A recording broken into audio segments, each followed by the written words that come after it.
maps, and then we'll be all ready. We're gonna start out with code A. Alright, can you give me a list so I can update the... Yeah, put the list somewhere. I'm gonna update the screen. Hang tight, okay? Sure. I'm still setting up. Because there's, the key wasn't working. Remind me when you stream next, I gotta give you the new key. And we're doing 2 matches each, right? It's gonna be the same as the last time.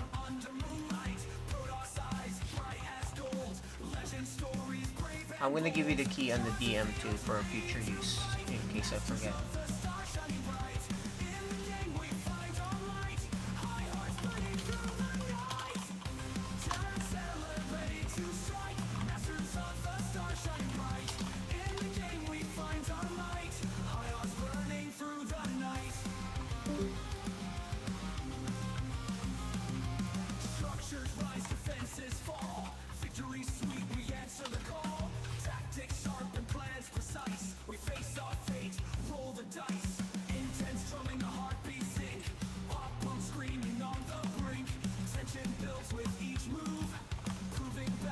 I need the maps too.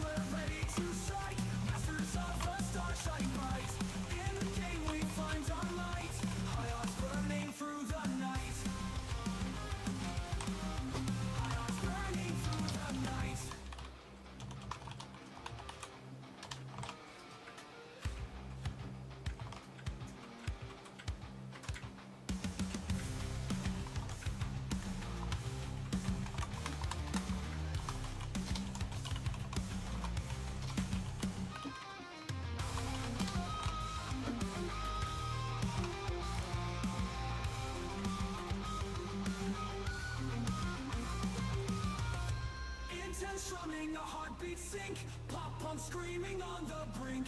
Tension builds with each move, proving battles we improve.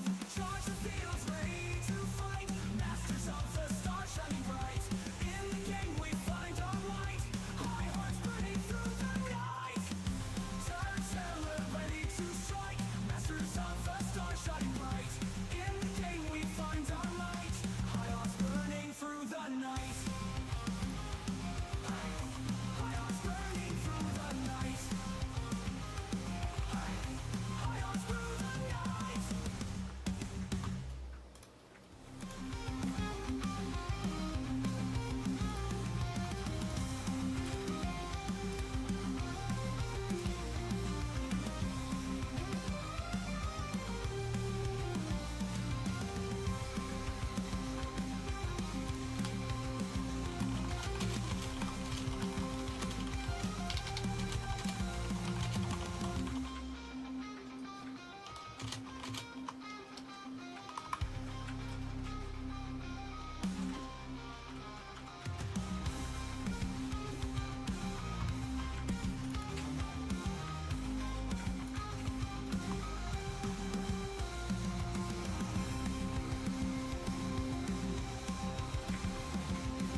Alex, turn on my my thing that I'm streaming so you guys.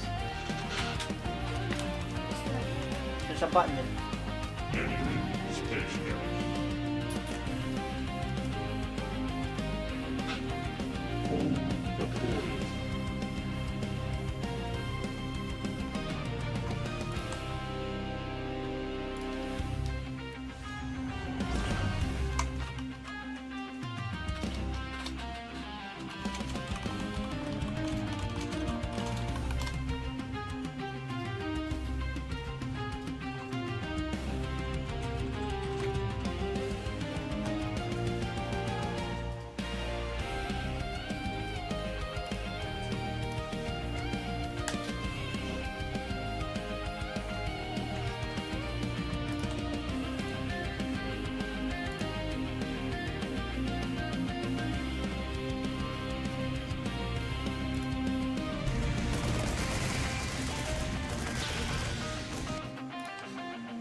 All right, I'm gonna bring you in, Hey, hey.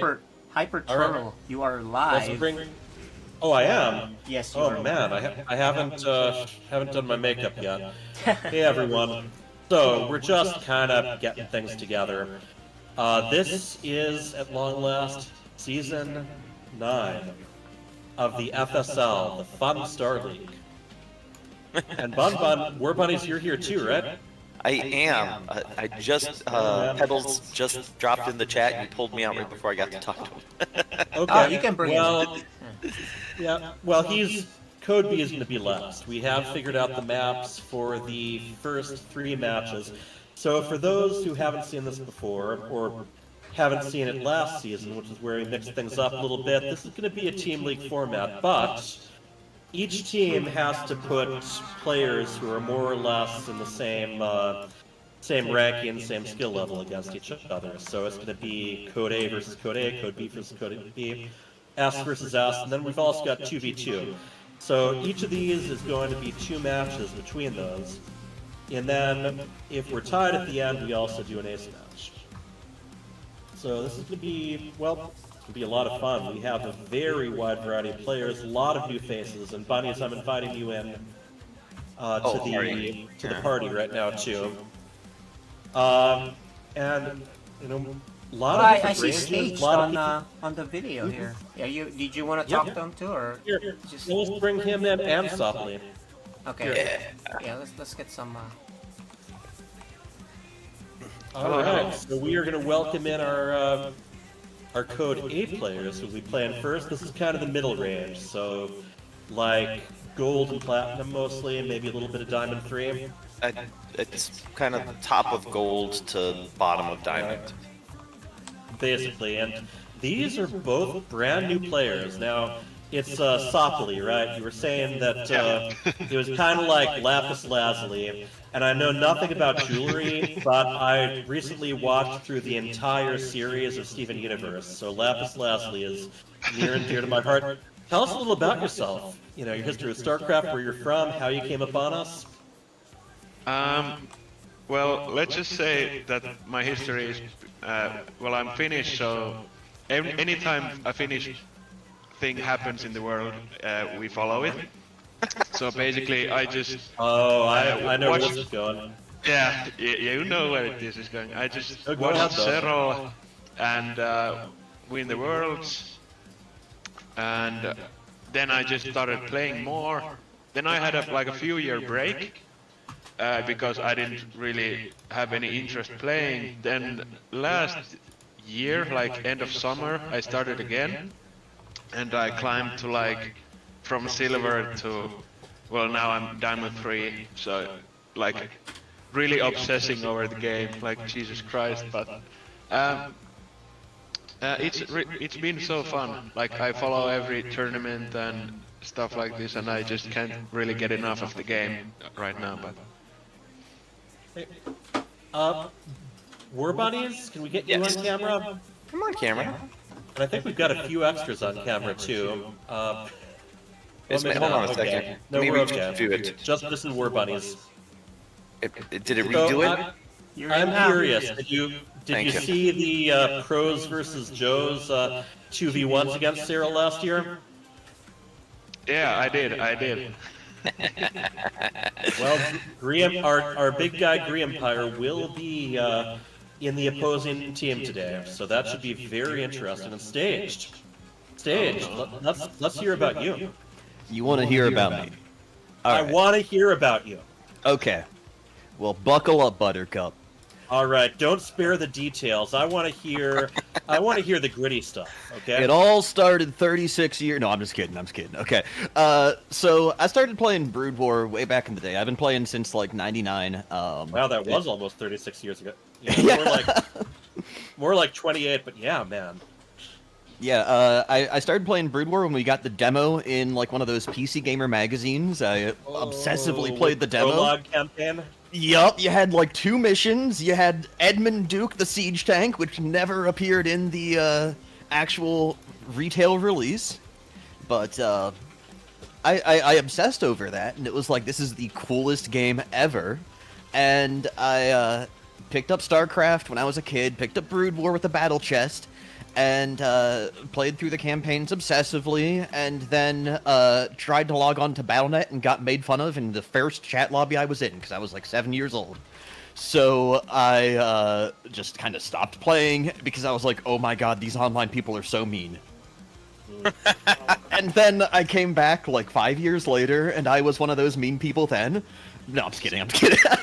No, I got into StarCraft when I was in college, though, like actually playing the game proper. And yeah, it was right before StarCraft 2 had come out. All my friends got in the open beta. We played Wings of Liberty obsessively.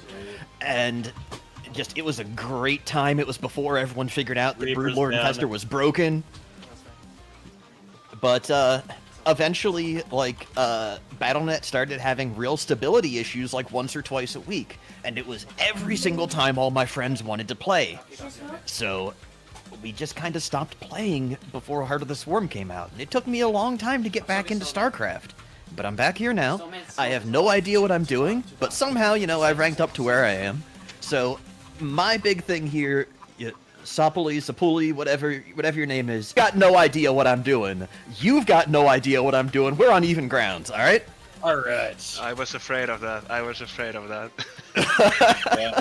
And I want to throw in a great thing about this group is just how friendly everyone is, and we keep things nice. I remember in Brood War, I was sick of how people behaved on Battle.net, so I kept looking for, clans, guilds to join. And usually, the people who were the worst behaved were the moderators on there. It was just, and it never failed. There was always some moderator who was like this massive bully, and was also a friend of the was a friend of the guy running it or something, so they couldn't get rid of him. All right, so 2 of you are playing against each other. We're gonna be playing Pylon first, and then Last Fantasy. What? Sounds good. Yep, and we got a random player who proposes that he doesn't know what he has plans. This should be very interesting. There's gonna be a lot of chaos here. Hey guys, can we get the All right, the we'll maps be moving the sent 2 out? of you into separate chats. We're creating the lobby right now, and then it's gonna be on. Any last words before you hit the battlefield? Good luck, have fun. Good luck, have fun. See you on the other Good side. choice of word. Woo! Alrighty, I am creating, and KJ, if you could get in too. Yeah, hang tight, guys. We're not ready yet. Yeah, you bet. Alright, so, I guess that... Oh, looks kinda ready. Yeah, Are don't we, start it yet. We need the map. We need the map list whenever you guys get a chance. Yeah, sure. Is Code S up next? Code S is up next. Okay, I just want to let Lighthood So know. yeah, just one moment. Let's, tell you what. Code B, it doesn't even matter that much. Should we just pick 2 maps? Yes. I'm gonna go ahead with that, because odds are they're gonna be pretty intimidating anyway.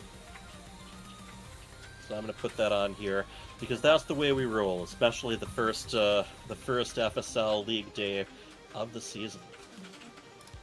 You guys get to see us try to throw things together. Alright, I have the map list. I'm gonna send that over to the administrator chat. Top. You got that. Oh, I should have responded. Okay, so we'll be starting on Pylon. This is interesting stuff because the maps are now being handled by Team Liquid exclusively. ESL's out of the picture now, but Team Liquid, sponsored by Monster Energy drinks, is making a lot of the calls. They're still doing the Team Liquid map contests. They still actually have a nice little backlog of stuff from previous map pools. What's going on with the balance? Who knows? There's a lot of rapid-fire qualifiers going on for EWC. Basically what happened is ESL was trying to figure out how to make it work, and it wasn't until a little ways into this year that they finally admitted they couldn't make it work, so there you go. So this is going to be interesting stuff, but it's also an opportunity to see a wider variety of players, and we have the variety. Lots of skill levels, lots of countries, lots of playstyles, and I'm also planning to try to feature a lot of these players in some nice little show match nights where we're just gonna do some crazy stuff. So we're gonna be expanding the FSL brand a bit. We're gonna be bringing more attention to it. It's gonna be a very exciting time. And yes, for those of you wondering, we are gonna be doing more stuff involving pros. Yeah, teaming up against pros, tag teaming with pros, throwing pros in the middle of free-for-alls. There's going to be more to announce with that going Really? forward. Pros versus in a free-for-all? Yep, but you got to figure that they're going to have a bit of a bullseye on them. So, if anyone who does get involved with those, you might want to team up against the guys who do this for a living. Yeah, I've never seen a 8-person free-for-all with just a pro, Gerald just as one of the guys. Yeah, I know. Do you remember when we were doing those Brood War LAN parties with the meetup group, and we had Yes. that one guy who played IC Cup, and then we had the Yes. rest of us who had no. Even those of us who had played Brood War a lot before still had no idea how to play competitively. Right, there was one pro and a bunch of Joes. Yeah. So yeah, I'd usually DT drop the guy who was actually played competitively. Mhm. In the middle of a free-for-all, that works pretty well. And KJ, just let us know how we're getting along here and when we can give everyone the green light. Yeah, we're showing the matchups right now. Okay, I see. You're updating that. Yeah, so check that out, and Okay, then here. we can I'm just get going to going let everyone couple in minutes. the lobby know.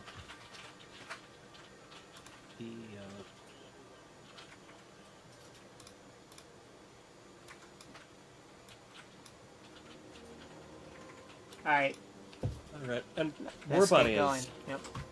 okay. All right, I will ask. Ready? Just real quick, Pebbles on my team, and the Arger's gem is on Infinite Cyclists. Yep. All right, we'll switch that. Yeah, up. switch those around. It's our first game, first season thing, so we're Yeah. doing all these updates. All right. There's some- Doing 'em live. All of F it it, we'll live. do it live. Exactly. We'll switch those two. Yep. Yep. You got, for you guys who are upset that you didn't actually get to hear the NSL sound guy try to figure out how to fix things live, and you just got to hear the people, the casters talk about what was going on, well, you are going to get the full behind-the-scenes passes here. You are going to get to hear us struggle. All right, we set? Yes, we are. Let's do it. Alrighty. Do it. Alright, this is FSL. Punch it, Chewie. Alright, yeah. For the record, Stage and I have been playing a little bit. We've been making a lot of Star Wars references. Okie. Alright, Pylon. Mm-hmm. And I think Sopley is probably downloading this video. Okay. You are watching. Yeah, Sopley's got to. Alright. That's why he's not ranked anywhere, even though he's put on a ton of games. Yeah, and I love how, well, here, one moment. In the upper left, we have the green. Random Zerg, he is. Staged. And he represents the team of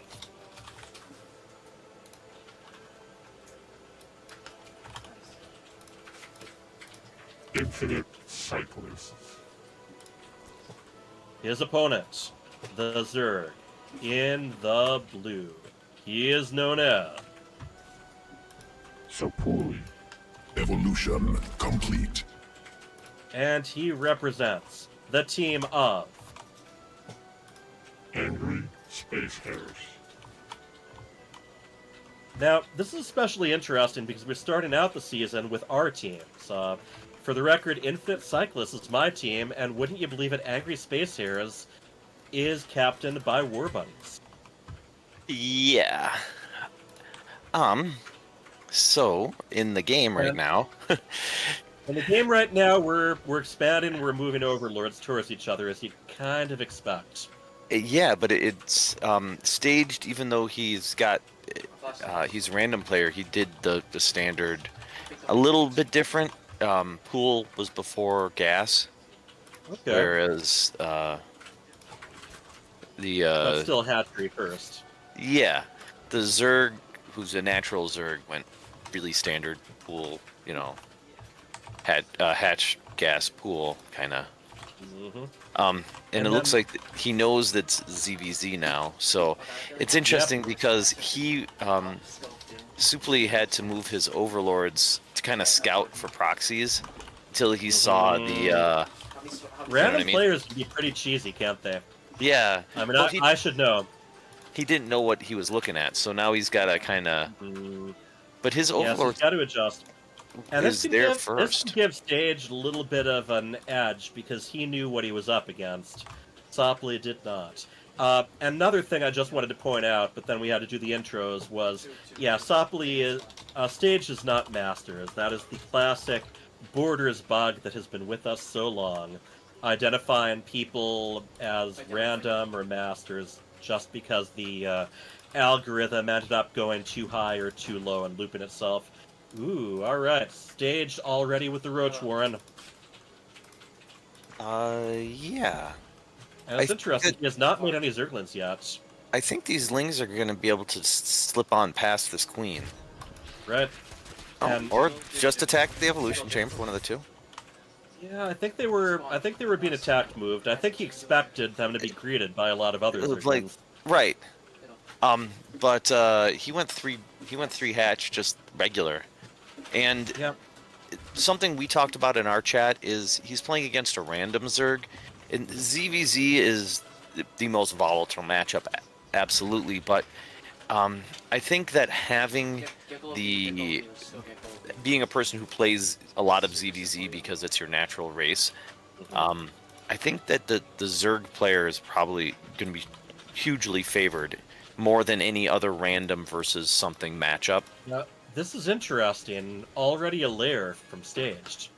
So we'll see if he's going for Roach speed, maybe even Burrow moving, do you think? You don't know with a random player. He might just be trying to get Roach speed and come across the map.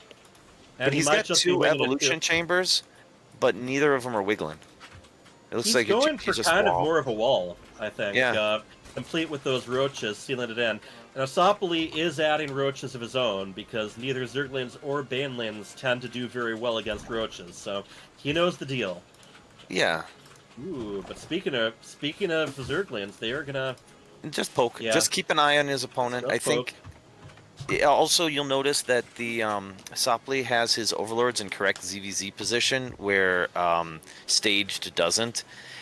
Those little things are the things that you pick up when you've played 1,000 games as a single race. Yeah, it's You know what I like... mean? Yeah, as random, you have to practice for 9 races. If Yeah, you 9 skip match. one race, Yeah. you have to... There's 3 that you have to do. And also, one of the biggest things is it's really important to have your third down by now, which Stage does not. Well, ZVZ, if there was a pressure build, ZVZ would be fine to be on 2 base, but there's no pressure either way, and so Staged right now has no idea what Supli is doing. Supli has a pretty good idea. I don't think he's seen the Hydra Den, but Stage is pretty in the dark right now.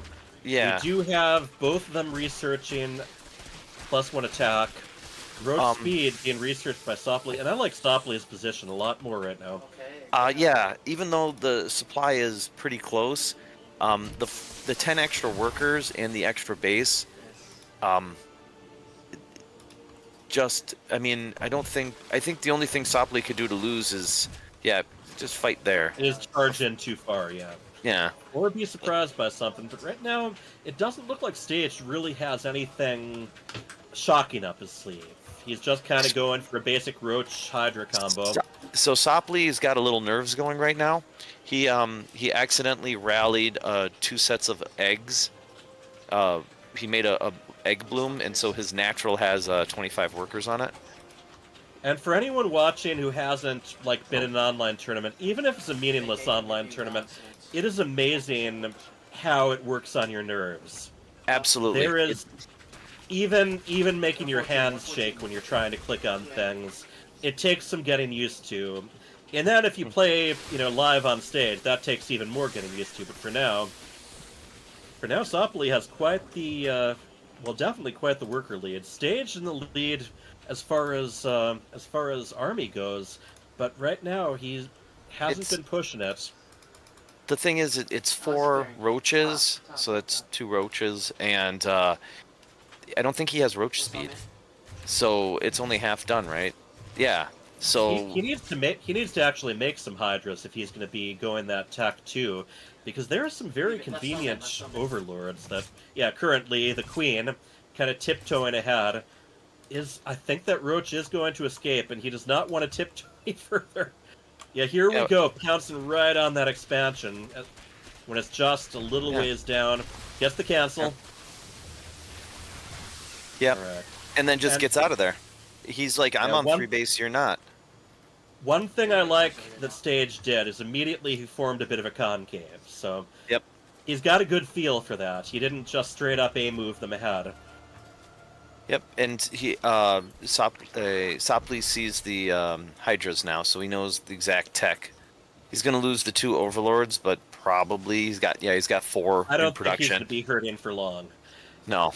Sopley is doing a lot of creep spread, and I just want to point out in ZVZ that can work as much against you as it can for you. I think I think in this it will just give him vision. Right. And I think that is a good thing, but just want to point out, Stage does get the speed bonus as well. Does do a good job dodging those biles. Yeah.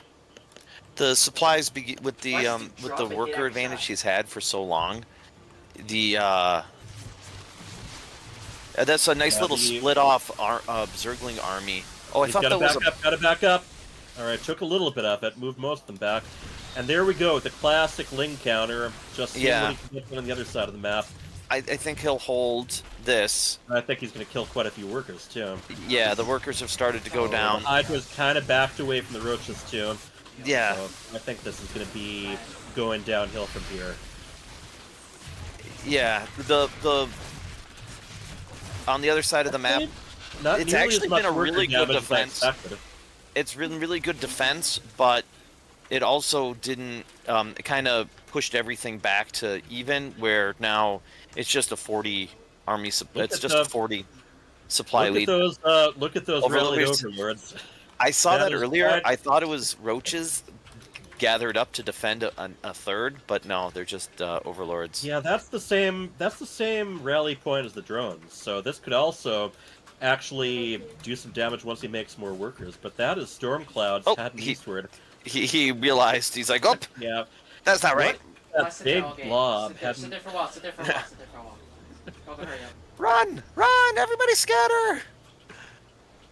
And yes, after in between Lurker Den this and match, the next one, Lurker Den, that is going to be very effective here.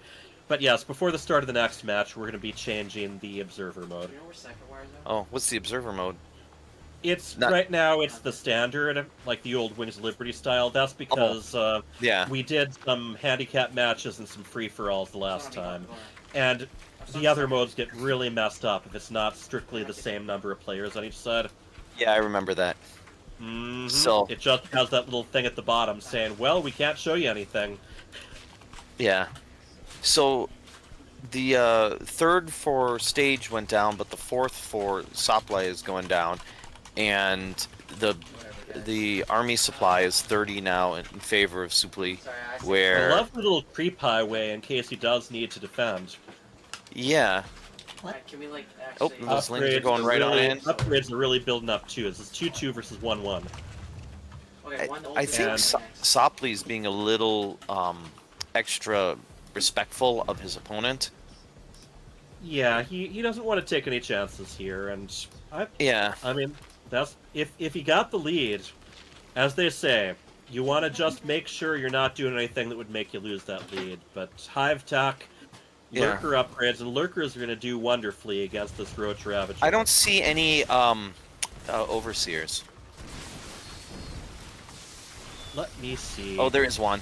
There are a couple. There's one now, because one just died. We need to get that bomb. The Lings could run in right now and win the game. He's got that Ling run by set up, and there they go. He has taken a lot of lurker. He's taken a lot of damage from those lurkers right now. Yep. Oh, the Lings ran past. Yeah, Okay, we it's have GG the anyway. GG. Softly take the first game. Yeah, that.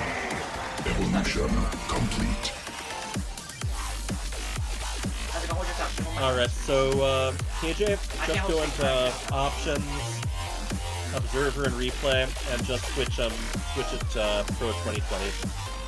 But yes, I am doing the mod. Two screens. Yeah, so that game I think really kind of the skill level from stage was really good for his understanding of ZVZ, but He's very I comfortable. yes, but I just feel like playing it all the time, those little advantages that stage did with like those little run bys and the little knowing when to get to each spot, I think was the difference there. It's a good policy. Anytime that there's a fight going on outside your base, send a mineral-only unit that starts the letter Z across the map just to get a little bit of damage done. And so that goes for Zerg and Protoss. Yeah, Marines, you could always just drop a handful of Marines, stim them in, and win the game. But Zerglings, yeah, and Zealots too.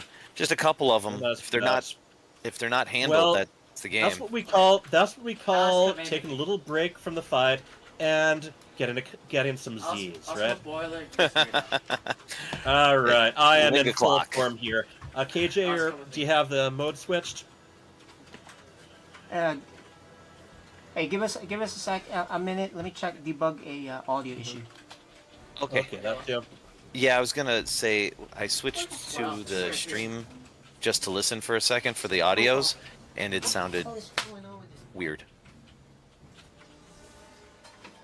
Okay, I'm gonna step over to stage 2 for a moment. Okie dokie. Oh, well then I'm gonna grab.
All right, let's give it a try.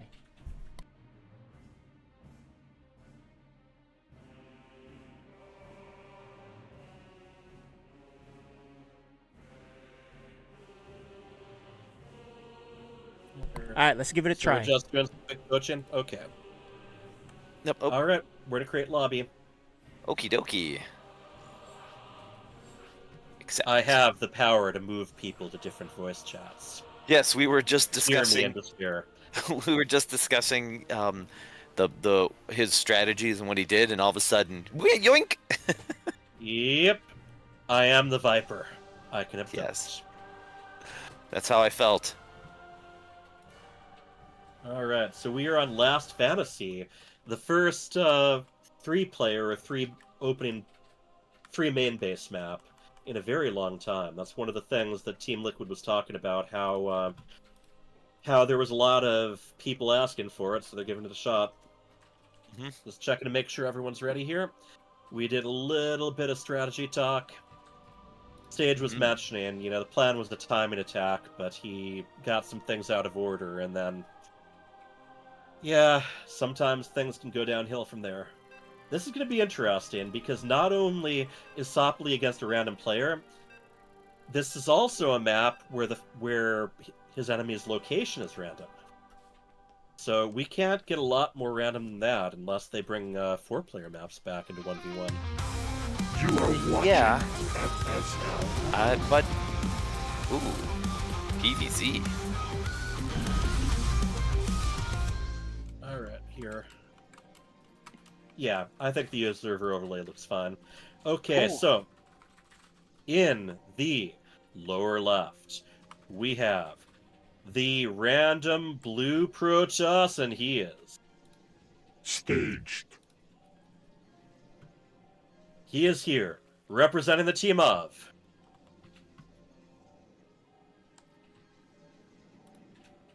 Infinite cycles. His opponent. In the 4 o'clock position, the red Zerg up 1 map he is. So poorly. Evolution complete. And he represents the team of. Angry space hares. Also, can we change this to best of 2 down at the bottom? I don't know Okay, if they give that option or not. I think Yeah, they So- it's not an option. Best of 3 Oh, works, but best of 2 doesn't for some reason. So we're just having 2 best of 1s. That's the way we're going. Yeah. Forge first. That so is. it's a cannon rush, but he picked the wrong Yeah, location. let me correct myself. Gateway first, but Oh. immediately followed by a forge. So, 2 things. While you were talking, Stage giga chatted and gave his race. So, that's some real game sportsmanship right there. As long as his opponent interprets that P as Protoss and doesn't interpret it as a request to pause the game, which we did not. Okay. Both last location for the scout, but Yep. Well, here's the deal. It's a 3-player map, not a 4-player map. So when you scout somewhere and you see there's nothing there, you do You know where they your are. opponent is. Yeah. By Yeah. process of elimination for So those he's gonna see the algebra can- majors out there. he's gonna see the forge and see the probe in his base. Yeah. But But- the probe just kind of sitting there on creep. So Yeah. I don't know, he might scratch his head for a little bit. And stage is expanding normally, so this isn't going to be like No, this is going to be the most heavy duty all in. no, and it's interesting because the Zerglings are sitting there and the probe is sitting on the creep, so he knows where it is. They're just like, I don't want to talk to you. Oh, well, okay, No. here we go. No They're more gonna probe. talk. They're gonna have a little chat. And I wonder, he sees because of the rush distance. Yeah, I think these lings can just. Yeah, he's Oh, the going to want cannon's to coming finish up. walling up. I mean, the cannon is coming up, but he still needs to complete that wall. No. Oh, if the lings would have just gone full sent, they would have been done before either of these had gotten done. They could have gone in and Yeah. harassed. Still, Sompoli is doing the right thing. I mean, he's expanding, taking his third at within the proper amount of time. He I can just- he can see that this is going to be a turtle toss. So even though he knows what he's looking at, turtle toss can be hard to deal with just in general. Yeah, he's got to try to get an Overlord in there to take a peek at what's going on. Now, the Zerglings are heading over there again. Twilight. They might be able to get around of the Stalker here. Yep, and it does. It was a stalker for an overlord. Well, he's got to move that other Stalker back. Got to move it back and complete the wall, man. He does. Good. Nope, no wall. Oh, don't run no, past! okay. No, run past! I mean, Oh, still, Or- that was or enough that. firepower to deal with. Yep. So, but he you could still put might it to be the in hard main. down. I know Gree. I'm used to playing with him. He would have 100% just walked into the main and killed Oh, yeah, 7 he just workers and kept walked going right to the out. main middle line. Oh, I don't know if he'd have bothered walking out, but he would have killed quite a few workers. Yeah. We do have Zealot speed going down, Zealot charge. Yep. Charge you boys. And Yes, the indeed. Overlord's So in position to get a look at it. Yeah, I mean, yeah, you might be sacrificing it potentially, but just knowing what tech you're up against is so vital. Zerg being so Supply reactionary. cut workers for lings, so he's got a little bloom now, but he's still down in workers, which is an interesting spot to be in right now against the Protoss. Really is, especially with Stage starting a little bit more defensively. Yeah. And yeah, KJ pointing out this is how Cyril would play. You know, start out macro wise.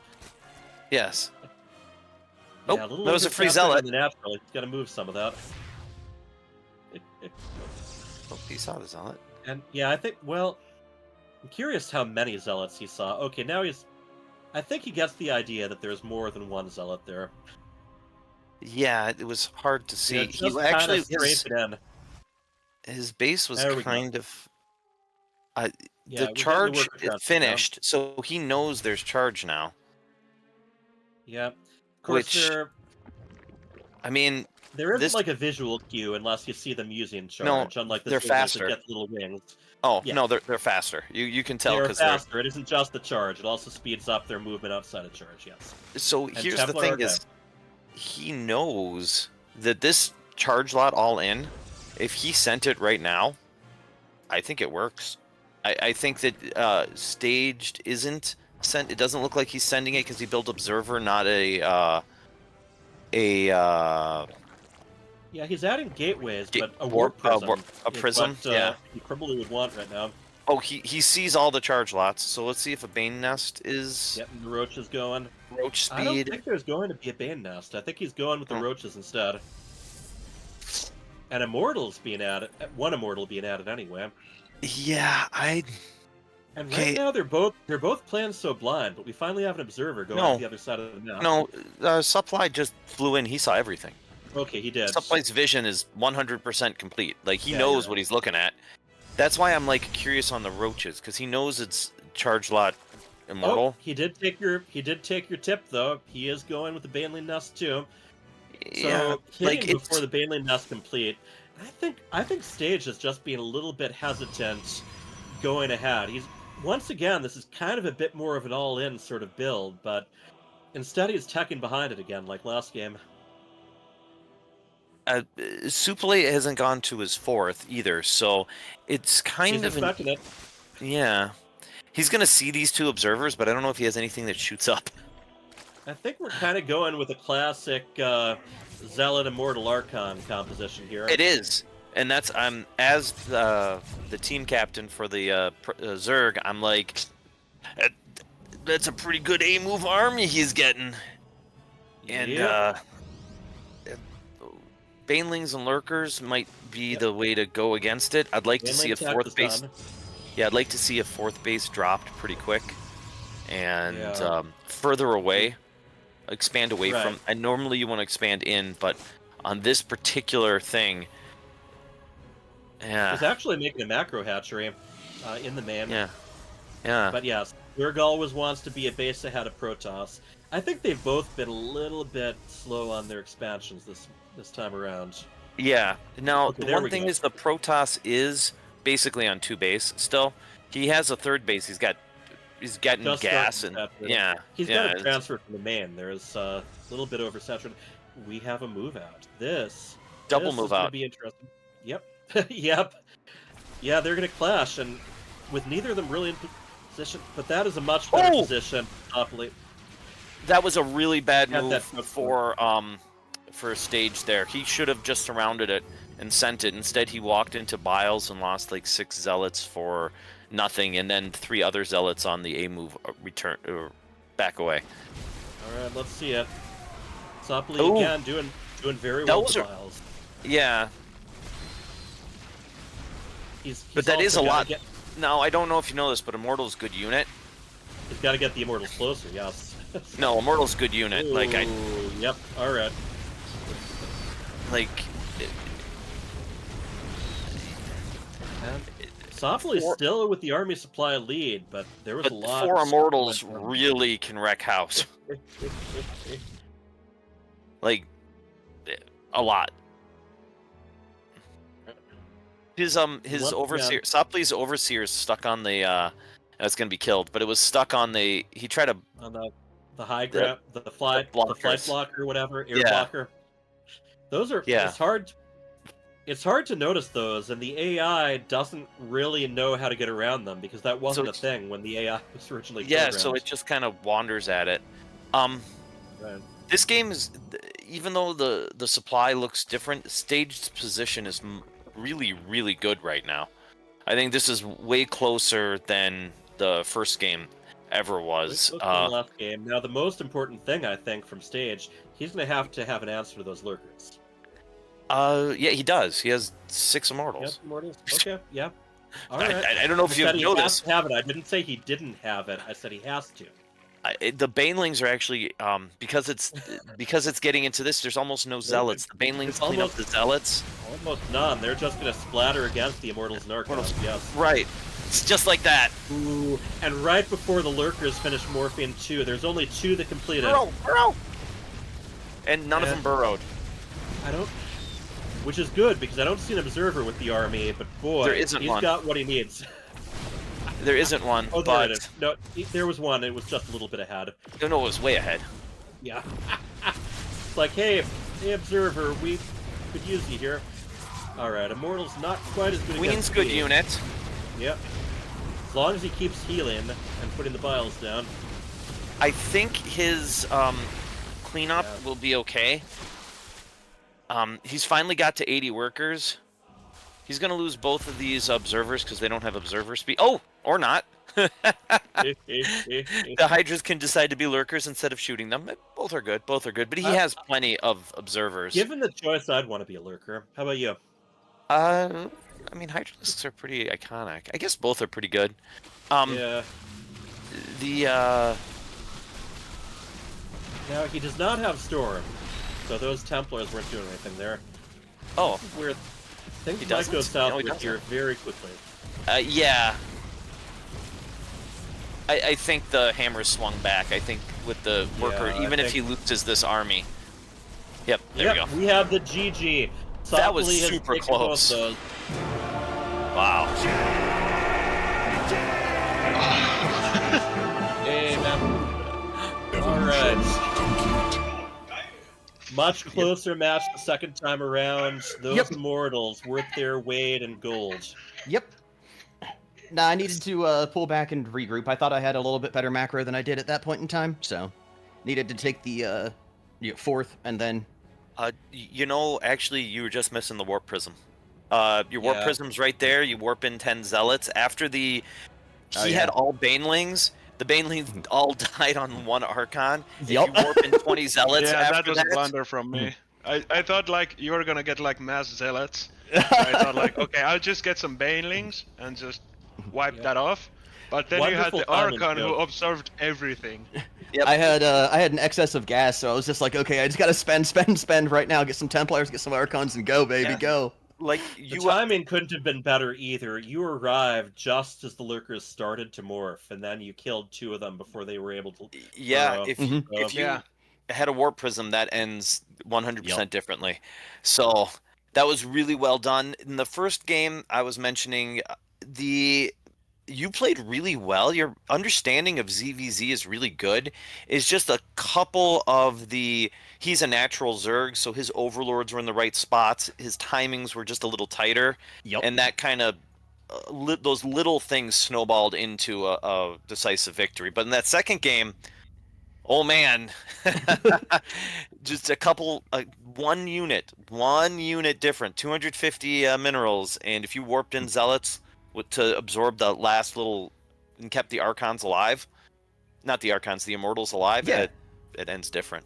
So No, that was Yeah, that was alright. really fun. Well- That was really fun. I'm looking Welcome. forward to playing again. yeah, was welcome really fun, to the and- arena, both of you.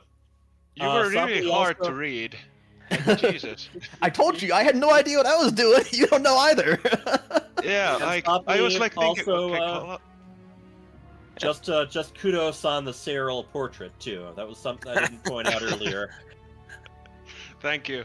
Gotta All represent, right, you know. you take care. But- We're gonna be keeping you on the bench in case you're needed for an ace match. Okay, yeah.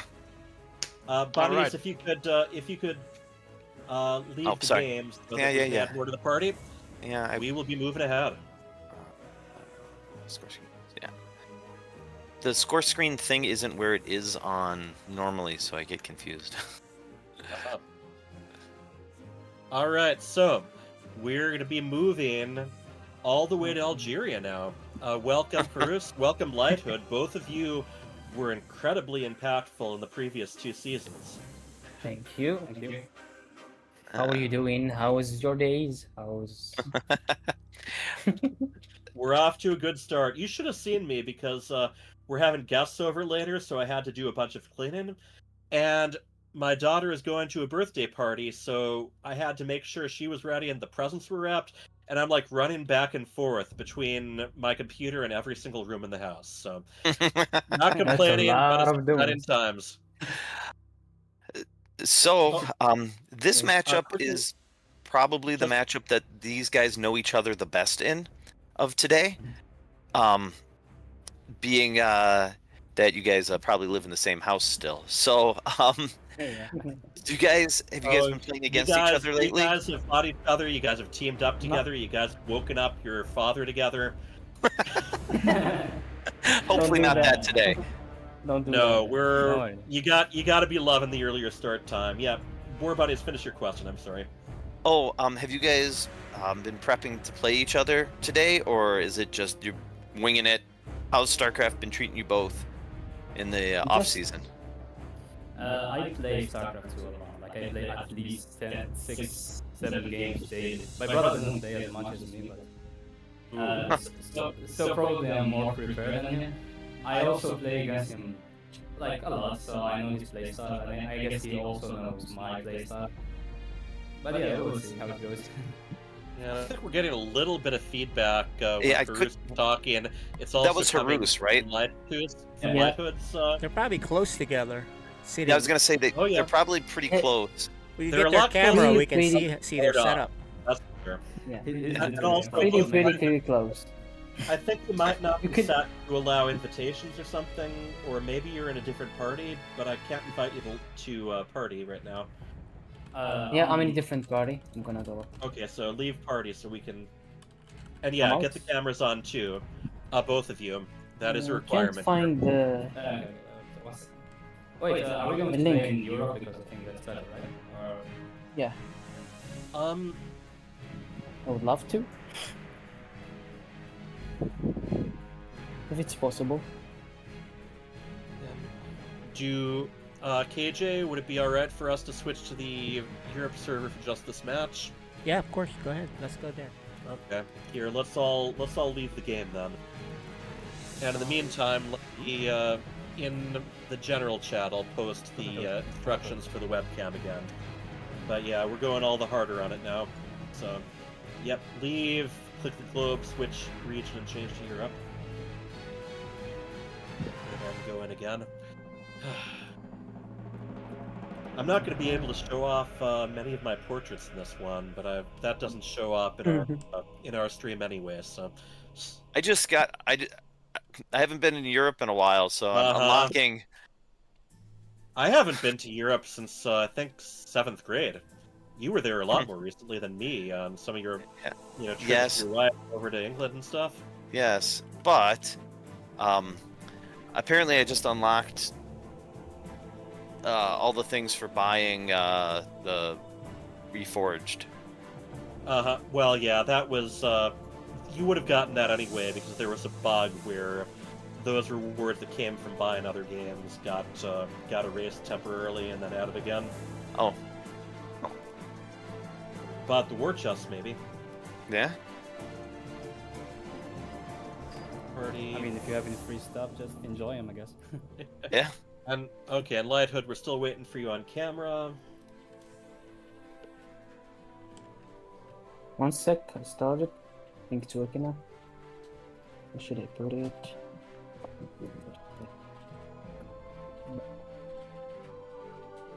And yeah, we did our code A first. We're doing code A. Alright, there we go. That's a high quality webcam there for Lighthood. Thank you. It's actually the phone. Okay, well, there you go.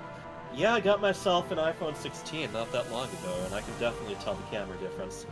Alright, so, Bunnies, join. Okay, hold on. Okay. I did it. I did it! So I'm inviting everyone to party. First map here is going to be Ultra Love. I'm ready. Not just love, folks. It is ultra love. It's beyond love. for my brother, you know. Yeah, But not in game. and we're still getting, like, when Harus talks, we're still getting, like, an echo of him with Lighthood. For some reason, not the other way around, though. I was gonna say, yeah, it's Yeah, only my Harus. microphone. Because my mic is kinda- better than my brother, so my brother doesn't have suppression, I guess. So Okay, alright. So blame your brother. You know, always. always. Alright, so I'm He's trying the to big get brother. I that can't say done. anything about it. Okay, here. Yeah, I think we're things are ready showing for up now. Yeah, I think we're pretty much ready. I just need... Here, bookmarks. Bookmarks. Okay, I guess that doesn't translate either. What's the name of the Observer mod we use? Is that Home Story Cop, or...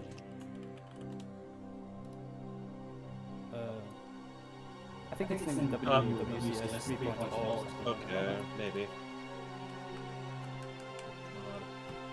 Actually, Google Market, if you can, if I can, you just leave the party and then search for us. I'll just go ahead and create lobby. I think we're pretty much ready to go because we know you pretty well, and yeah, I'm looking forward to this. Both of you had some pretty hardcore games in previous seasons, usually against KJ's kids. You know, they have, Yeah. you know, the brothers, Dark Menace Against and the brothers. Neutrophil. So yeah, brother versus brother stuff, whether it was all together or whether it was separate matches. Buddies, go ahead and get into lobby. They are the final bosses. Yes, this is a brotherly match, so whatever happens here, they'll be hearing about it later on in the day. Yeah, they're my nemesis, so I'm going to just tell him that I'm coming for you next. Alrighty. Yeah, I am looking forward to those rematches against Pulled the Boys. Alright, we are going to move you to your separate chat. Good luck, have fun.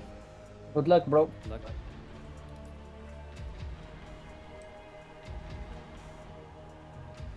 Okay.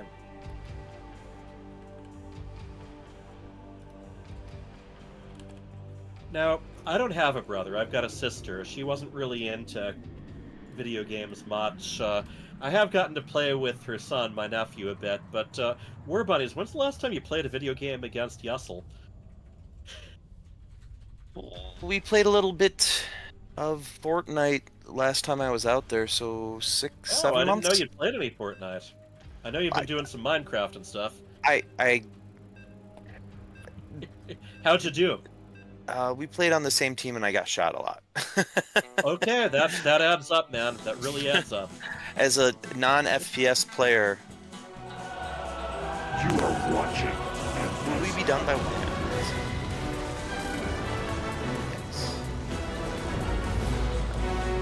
minute? In the lower left, we have the blue Rotasian. Haru. He is here, representing the team of Infinite Cyclists. his opponent in the upper right, the Terran in the red. He is. Light Hood. And he is playing for the team of Angry Space Harris. Now, I will say, Harus sounded pretty confident against his brother, and I mean, even though there wasn't heavy-duty trash talk, you did hear him mention, I play a lot more than my brother. Yeah, so last time, Lighthood had mentioned that when he beat Harus, that he had been playing more than Harus. And I was like, Lighthood was raring to go to play his brother, so I'm like, well, I gotta set this matchup up. But with the confidence that Harus came out with, maybe we should have thrown out Chatomatic. Maybe, I don't know. All right. Oh, he's gonna get he needs to mineral walk away. Yep, there we go. Did get his opponent to pull an SCV, but he did not delay the barracks at all. Now, just check it out over in Harus's base. He's doing the sort of jump spot wall off. Uh-huh. Do you remember how good Lighthood can be with Reapers when he does Mass Reaper? Right. So I was gonna say normally I'm actually not a fan unless you really think that Terran is really skilled with Reapers to do that Reaper wall, because what it does is on the standard 2-base push, you can get the tank right there, and you get to kill the cybernetics core for free. Yeah, and, just get high ground vision with a Liberator or Medevac. Yeah, you have a medevac with that standard push. So also you can kill it with if he goes two cyclones off the bat, it also seems like a free kill. And I'm not a big fan, but he knows his brother loves Reapers. So yep. And they know each other so well. You saw that his brother did not try to use the jump spot. Right, he went Marine first. Yeah, but he did get the Reaper anyway, and it's good to be able to just peek around, even if you're not going to be doing a lot of kills. Well, I think he will. Oh, get him! Get him! Get that nerd! Come on, torch his pitchfork, man. No, shoot him! Shoot him! Oh, he got him. Fish shot. Yeah. All right. You see, these You're guys gonna are die very anyway. good. Get him. It's not quite pro play where it's a joke that the Reapers never actually kill anything. He got one. Ooh. Listen. Now look at that respect though. A bunker. A bunker at the expansion. Yep. Yeah, like I said, it's hard when you know somebody. That's one of the reasons why our team, I'm like, man, I'd be fine letting someone who isn't me play the two of you guys, because I've got 5,000 games versus you. I don't know if I have any tricks that you guys don't know. We're all part of Minnesota Barcraft, and we do a lot of team games, a whole lot of team games. So yeah, enough to get you your 3,000 wins. For the record, one of the big things that's going on right now is I am very, very close to getting the Predator portrait. And he didn't kill the. He didn't quite kill it. Yeah, he didn't kill it. He's like, Shady maybe again, he will. though. He's gonna. Oh, the doors are down. Doors are down. Mm-hmm. Oh, it's a trap! It's Look a trap! at that! It's a trap! Star Wars references, dude! Star Wars! That was something that he did because he knew what his brother was going to do perfectly. I'm like, what? Raise the gate! Raise the gate! Uh-huh. Oh, no. They know what the other's going to do before they do it. Now, you can use that against it by trying to get your opponent to assume what you're going to do and then doing something completely different. But that's likely going to be something you're less practiced with. I really like Lighthood's position here. And triple mind drop coming up. Yeah, and the stalkers aren't really in position. There's no cannon. There's no detection. I know that the whatchamacallit's not researched, so they're not going to be permanently cloaked. But right. The drilling claws. Drilling claws, yeah. But I think it's going to get in here. If he still had his Reaper to just offer just a second of distraction. Mm-hmm. You know what I mean? Just here we one go. Little... And look at that. Oh, really good pulls though. Fantastic. He couldn't. That's the best you could have gotten there. Oh, that's gotta go. Flint away. Okay, Harus. Even though those stalkers were a ways away. How many units went down? Lost, I believe. Yeah, they're just. Yeah. I think it was only 2 probes. I think Harus handled that pro style like. Oh yes. This, for those of you who haven't seen Harus play, this guy is amazing.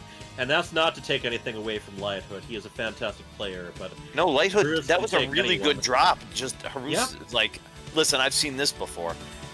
Yeah, and the trick there, you instead of he's just gonna send it. Command. Yeah. You know what's weird though? Harus knows that there's got to be observer there. He could have just scanned it. He has a scan. Oh no, he does not have a scan. That is the reason he doesn't.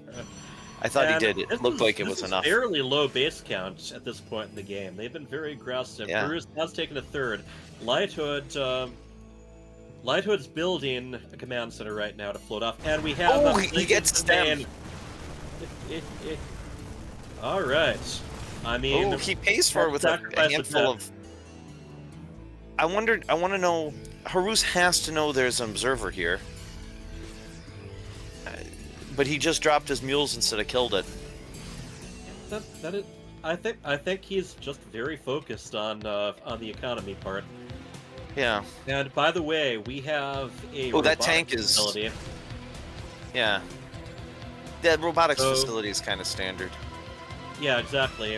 Which do you think is more standard, Disruptor or Colossus in this case? Definitely Colossus. The Liberator in the back got 2 kills and walks away. It's gonna be annoying for a while. Yep. There's enough room here where it can just camp, Yeah. and decides to move in it can. The Terran is really growing though. Third base is ready to move out. Right. And The Terran is really like the supply. Sometimes it lies because it's all medevacs, but the supplies, yes. This yeah, is pretty good. This is pretty good composition against Blinkstalkers, that's for sure. yeah. And I don't think he's going to have any trouble getting that third base established. Granted, No. Bruce has gotten a head start as far as getting mining on his third.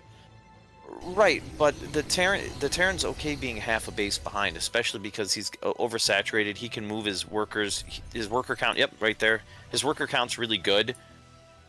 It's the Protoss is only 3 ahead right now, and that's not counting mules. And Right. there's the Lighthood with bunker such an hasn't army been lead.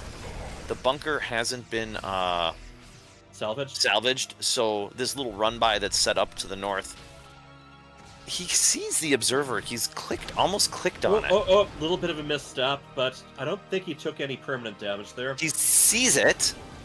Will he stim? Nope, he's just gonna go. To stim or not to stim, that is the question. No, I'm not Whether stim. it's nobler Scan. to inject and well, that completely destroys my Shakespeare parody. Oh, here. he missed it! Before I was even done with it. He was checking to see if it saw him moving, but it didn't need to see him moving. It saw him leave. Yeah. The Zealots Now, are running in. The Zealots could potentially get some damage, but this is a big imposing force. They could potentially be picked up and dropped too. There's one Marauder in that bunker right now. Yep, but there's not enough to. Yeah, if he sieges the tanks yeah, right here. They're just gonna slip right in the middle of it. There is more than one pylon, thankfully. Those Colossus are gonna have to be very careful to siege tanks. Yeah, Harus is being murdered right now. He's gonna lose half the army. There is Zealots fighting, and there's 2 of them going to town. A lot of economic damage being done. The question is, in this case, does Lighthood care as long as he can do more damage? Yeah, he's gonna get the 2 gateways. He could get all of the tech. Yeah, I think he should have gone home here. Perfect timing as far as getting everything in between the Protoss and the tanks.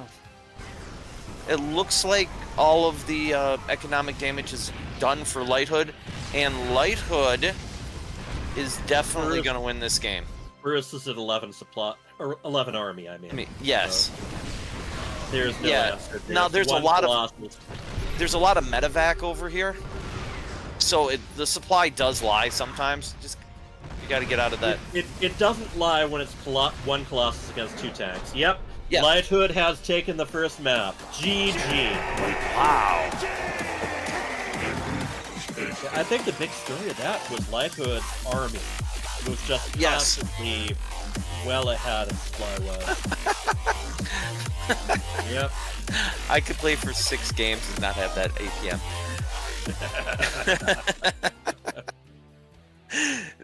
They were both flying, and Harus had some really great moves early on, but Lighthood kind of just weathered the storm, and yeah, his macro was monstrous. Yeah, that was even before he'd taken a third. So, all right. Yeah. Next All right, map 3-0 is lead. going to be for Stephanie. Yep. Yeah, I mean, I don't like to hear it, but I'll cast it anyway. All right. 300 APM for both of them. That's insane. I know. Yeah, especially you could see for a them kinda Protoss. shaking off their wrists. Yes. Lighthood's like, how's that for not playing as often, huh? Yeah. Whoa, a 43 versus a 4K player. That's some skill right there. So they're ready. Okay, we're gonna be doing both of them starting on the same side of the map, top and bottom corner. Persephone. Yeah.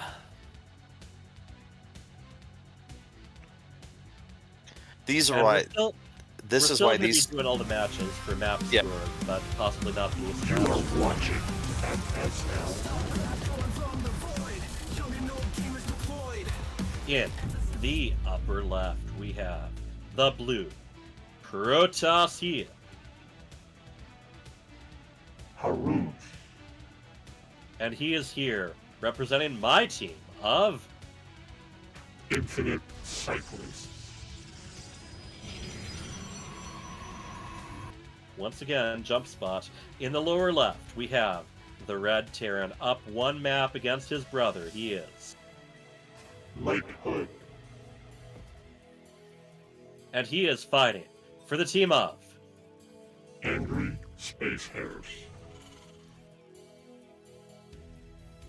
Okay, just quickly while we're doing the basic build-up, how did you come up with the team Angry Space Heroes? Veils picked it. Team name? Oh, okay. We should change our name to the Angry Space Veils. Maybe. In his honor. You are a rabbit enthusiast, judging by your name, Yes. though. Yes, I definitely am a rabbit enthusiast. But I was gonna say earlier that that game kind of showcases the skill that some of the FSL players have. That was both players played amazingly, and yeah, it's And interesting. later on, we're going to be seeing some of our more low-level players, but it can be just as fascinating. You can see a lot that you don't usually see in Yeah, really high-level it's- players, because the low-level players don't. You think this is going to be Reaper all in? Well, whatever. two whatever on it one. is, Oh no, it's rack. three racks. Three Yeah, rack, but Bruce sees the whole thing. yeah. I don't know. Yeah, I mean, yes. The answer is Yeah, yes. It's a we're- Reaper all in because Maybe he's building. maybe not necessarily all in, because he does transition out of these, but he's going to be going heavy on the Reapers. What as the opposed to, thing is, this is a even Did you without see the the, Reaper wall, this is a terrible Reaper map Yeah, although because the I guess I main get to stay on one side. the main corner is so close to the Reaper jump up spot. Yeah, okay. I do want to point out. Oh, that is it a before fake? That, It's a fake. It's some this sort of is- This is where double this is where tech your lab. opponent knowing me can be maybe used against them. I do want to point out that right before that probe died, it did lay down a spray of a brick wall. So Oh, it did. I see that. yeah, for those of you watching, never let your scouting worker die without putting down a spray. So what is it? It is STEM, early STEM. What's the other tech lab? Not tech lab. Yeah, tech lab. What's the other tech lab Yeah, for? so Chatomic might not be able to play the 2v2, he says. Oh, fudge! I have to play the 2v2. And we also doesn't Have look like we'll feet. have all the captains available to do the drafting today, so we'll do the draft later in the week. Well, We do Pebble was have asking, like 6 so more players lined up. Who's absent? Pebble was asking if he wants to play on the two, if you can. Yeah, so he's on your team. Yeah. There you Oh go. yeah. Yep. We're flexible. So yeah, I mean at this point I think Karus understands that this isn't gonna be like 14 Reapers. Yeah, but what Lighthood is it gonna just sending be? them in. Yeah, that is an interesting question because It's- he's building his command center in base. He has not he's not completed it yet, but he's gonna float it down. Yeah, he also dropped a supply hat. I think Lighthood's a little flustered. I think he had a plan Maybe. and he tried to pivot, and it wasn't a fake. It was, oh, this will never work. But I think he's gonna go learn that the Stargate, the Oracle's not gonna should get much done. But But before the next fight, let's take a quick look at that Helion Shrine.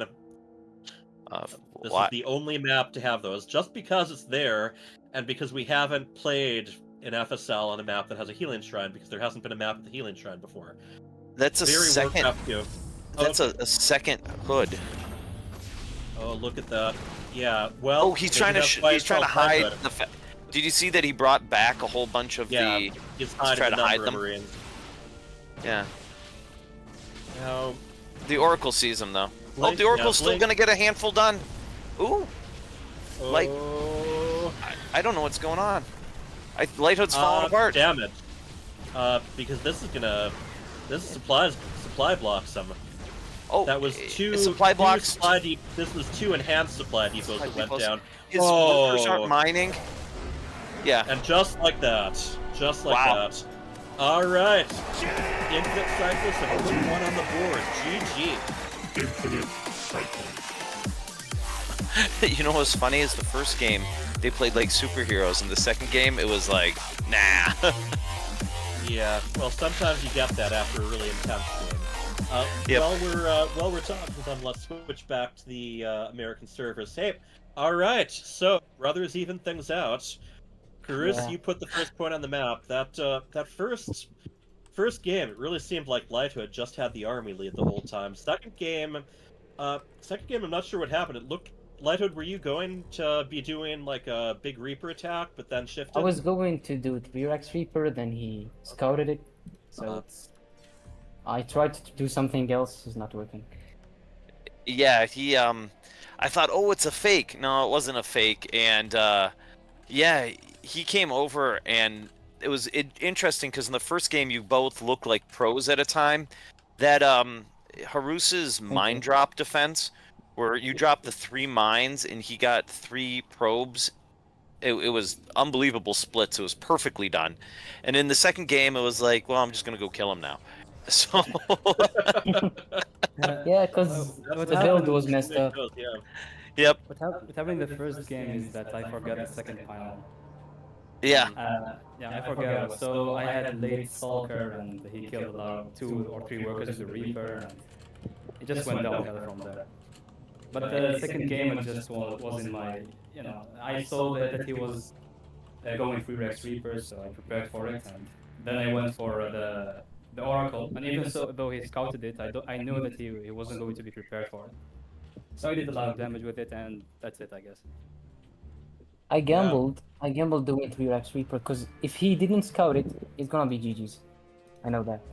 But he scouted it, so nothing to do. I'm curious just how much the fact that you know each other so well figured into all of this, because there were some real plays where you seemed to know exactly what the other would be doing, like when that Adept was shading into Lighthood's base, and there were 2 mines at exactly the spot that was shading towards. Yeah, I know where he shades. He always tries to scout, so I know when he's at that. But the thing is also just, he tricked me, because he usually always send an SUV to block my natural. And that's why I send the first probe to and hide it behind the minerals, because I always do that against him. So when he doesn't see the probe, he just go up the ramp and I build my Nexus. But this time he just didn't send the SUV, so he tricked me. Like I said, that was definitely brother versus brother. Yeah. When I usually do the mind drop with a Liberator, and he always say, "Come on, it's obvious." But this time I got him. Liberator killed some props. Yeah. Yeah. So, who's up next, Hyper Turtle? We were going to do 2v2 next, but it looks like we have to shift the lineup a little, and Curtain Time was online. Curtain Time's in my chat. Okay. Curtain Time's in the chat. So. Oh, he is? Okay. Well, Okay. great games for both of you. Thank you, Lighthood. Really aced us up for our Angry Space Hairs, and thank you for being here. Hey, what time is it, by the way, over there? It's not 2 a.m., obviously. Isn't it like 6:30 about? 6:30. Oh, yeah, so a regular time. Regular people time. Yep, not G-Gen gamer time. Okay. All right. Thank you. All right, we're gonna move him out. Yeah. Thank you for the games. Thanks, guys. Thanks. Okay, so yeah. Okay, so are we doing Code B next then? You tell. You are the boss of me now. Chadomatic said where did Chadomatic say he couldn't play? He has to leave. Oh. He thought that things would be wrapping up a little bit earlier. And it's So who's Chitama, playing by the for way. Code B? For Code B, it is Arduous Gem versus Pebble. We got to get Pebble in here, though. Pebbles, isn't Pebble Migrid Jormungandr? Oh, yeah. I think that's like a Norse thing, but yeah. Midyard Yeah. Jormungandr. Here, let's tell you what, let's bring them in. Okay. Okay, so let's check. Are we ready for Code B next? Because 2v2 seems to be delayed a little bit. And yeah, I believe that's Midgard Jormungandr. Oh my gosh, Pebble, you've grown so much. Yep. How old are you now? I'm 14. I'll be 15 soon. Is that like a 5 o'clock shadow I see on you, or is that just the lighting? Or is that just an actual That's shadow? fine. I don't know. Okay. You look like you're camera. You look like your older brother now when he started. Yeah, Arduous Gem, you got to get on the camera. Just look at the instructions in the chat. But yes, I don't think you've updated your intro video either, so you're going to be seeing a little bit of a time warp when we announce your name in game. Nice. I always did like a blast from the past. Yeah, I mean, you right now you look like you could sit in for come on, which is the oldest but not the oldest brother. Lot of siblings, and they all Fenrir, play yes, now. Fenrir. Yeah. There we go. You look like Fenrir does in his intro now. And Jormungandr, that's the world devouring serpent, right? Yeah. Okay, yeah, we were having trouble finding you in chat just because it's like Midgard, Jormungandr, and then all there is of Pebble is the P when it's all cut off by the column. Yeah, I put. Would you like to nicknames update on your Discord. name from Pebble to Midgard Jormungandr? Well. And I think Arduous Gem disconnected for a moment. Let me see. No, I see him. I mean, in Discord. He was there a second ago. Yeah, he was. I dragged him in. Then he ran away because he didn't want to talk to you, like all of us. Well, I'm being avoided. Pebble, just give us an idea. You know, what have you been up to over the last few seasons? I know you've been playing here and there. Yeah, I don't play too much. I play some as a pastime. I was pressured into joining by my two brothers who really like StarCraft. Ouch. But it should be good. I'm not super bad at the game. It's only mediocrely bad. Just bad enough. And that's all we need. Good. Each of the teams needs a Code B player. Arduous Gem, can you hear us now? Arduous Gem is one of our new players. He's muted. Yeah, I know. Arduous Gem, you're muted. Are you able to turn sound on? Because we'd like to hear from you. We really would. There we go. All right. Can you say something? Yeah, we can see him now, and we're just waiting to hear from him. Man, those shades are bad. I love them. And the ceiling fan gives me memories of that cinematic from the original StarCraft with the science vessel where all those Marines get ambushed by Zerg. Oh, yeah, I've seen that. Yep. Yeah, it's good stuff. Arduous Gem, sounds like we can hear you now. Can you hear us?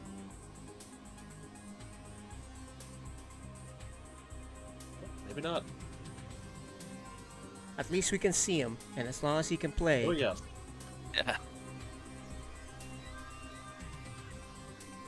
Do you guys? Where is he from? Let's look at the list. Yep. New I players. Did, he is catch from. up on all those. He's in the Can USA. you hear us? He's from the West Coast. He's in the US. Okay. Okay. He can hear us though, right? Or now not yeah. anymore because he pulled his earplugs out. Yeah. Well, while we're doing that, why don't we talk about these new players and their locations? You know. Yeah. So, Pebble, you're still West Virginia, right? Yep. That's where I And not a new player. Not Yeah. not stark on that. Oh, Arduous Gem Okay, turned so- off his camera. I mean, my he might skill be- level. He's probably sorting it out. But let's show Yeah. the list of players So, and locations. Oh, yeah. There you yeah, go. we have a bunch of new players this time around. So we already saw Staged, who's from the he's US. So is SCV Sir, Wind Shadow, Nucleo, Medic Junior, Arduous Gem, and Lennox Magi, and Great Archon as well. Those are our new players from the US. We've got some more US players who haven't been drafted yet. Manshark, possibly, maybe, Hacker, and Soil. Now, outside of the US, yeah, things are getting a lot more interesting, which is one of the reasons why we're doing these kind of more weekend afternoon, because it is evening elsewhere. But yeah, we've got Shade Healer, who's from Estonia. That's kind of Northern Europe.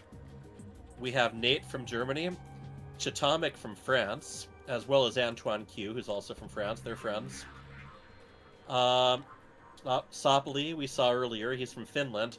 And then we've got Adastra, who is from South Africa. And then as far as undrafted players, Clem, we've got a Clem, who, not the Clem, but a Clem with a K, who's also from Algeria, a friend of Karus. And then we've got SOS, once again, not the SOS, who's Chinese, but he's living in Canada right now. So this is a worldwide affair here. Yeah, as you can see, I'm updating the list Yep. on the fly.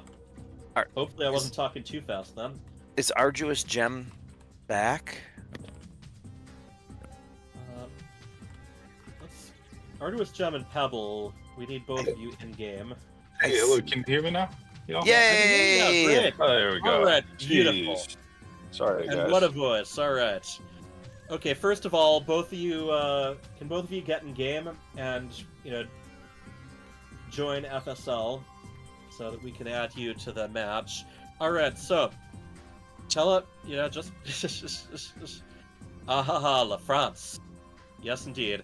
All right, yeah, Arduous Gem, you are new to the league. Tell us about yourself and tell us about those sunglasses too. Okay. Okay, we'll touch on that too. So I started playing StarCraft Brood War with my neighbor. He got me into it. Honestly, we played a lot of fastest possible maps, and it was a time. I played a lot of custom games in between then. Had a big break. That was back when I was like, I don't know, 7, 8 years old or something.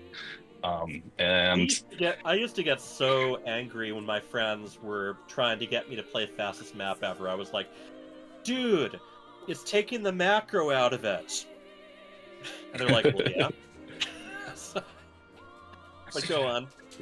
yeah, definitely changes the traditional state of the game for sure. But so I started playing StarCraft 2, 2010, right when it came out. I was big on campaign and playing campaign back then, and custom games. I played a little bit of versus, but not too much because I wasn't very confident in like my microing abilities.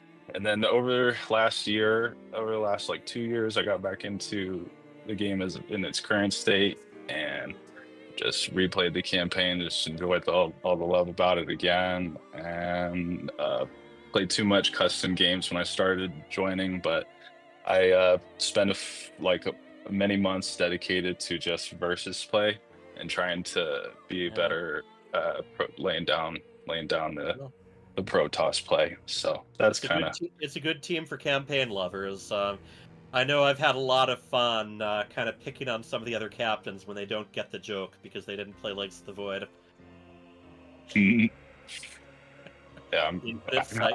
Every time I play it through, I'm seeing new cinema. I love it. My wife always likes watching me play there, and she'll be cracking these little jokes about some of the stuff. Just one other thing. Can you tell us about your name, Arduous Gem? I don't know what Arduous means.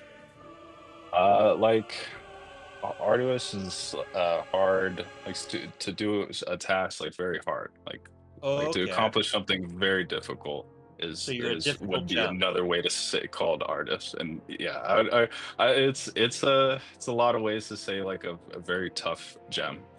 Okay. All right, like a sturdy gem, huh? Like a diamond. Something along the symbolism. Why Yes, not? and these these Diamond, glasses despite being are blue silver. light blockers. Okay. Oh, That's those. what they're Yeah. for. Yeah, I know a lot of people who work on computers all, full work days who definitely have benefited from those. All right, and once again, are the two of you in game right now? Uh, I'm in oh, the here's I'm in the Midgard. lobby screen. I bet Midgard is actually Pebble.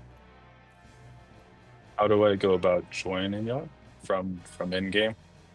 Just / join space FSL. Yeah, on the bottom right where you can type chat, just do / Yeah. join FSL. Okay, I And then think we'll I'm in add the you. channel. Oh, he's there already. Okay, I'll suggest him. All right. Yay! Almost everyone here. Is Midgard? I Is that you, Well set. Pebble? Yeah, Midgard's here. It must be. Okay, cool. Then we're set. I'm gonna send you a friend request, dude. Because you're Thanks. representing me today. All right, I think we are ready to get started. Let me bring up the custom maps again. And we are going to be starting on torches. Woo!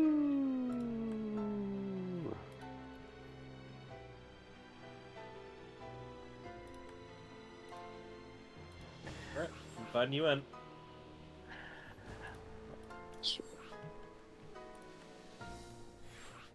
All right, good luck, gentlemen. Good luck, my All right. friends. Gonna move you to the lobbies, and then we're gonna be seeing you in the fight.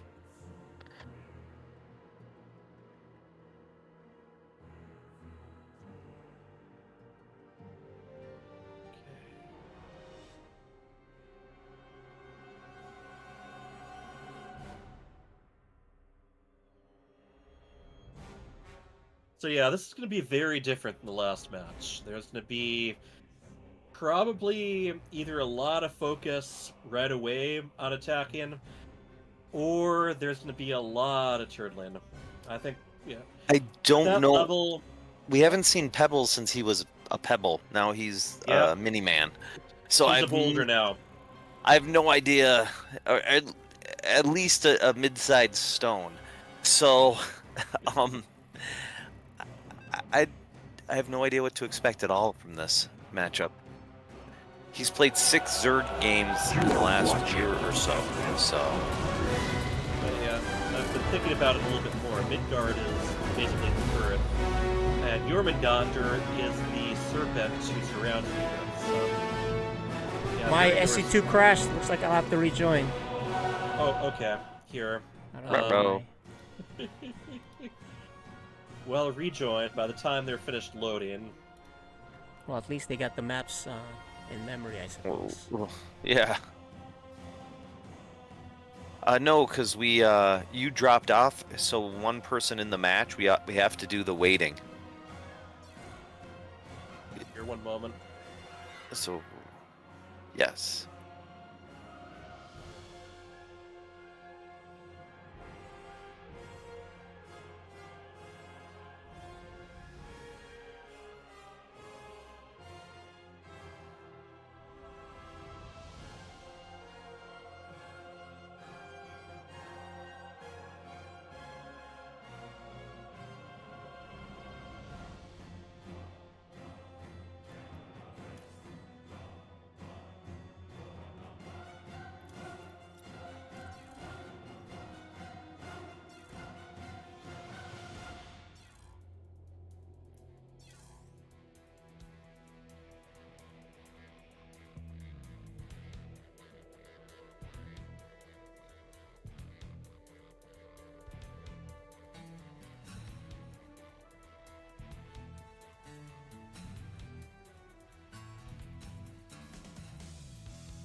Both know what's going on. Meanwhile, okay, Arduous Gem's camera's back up again.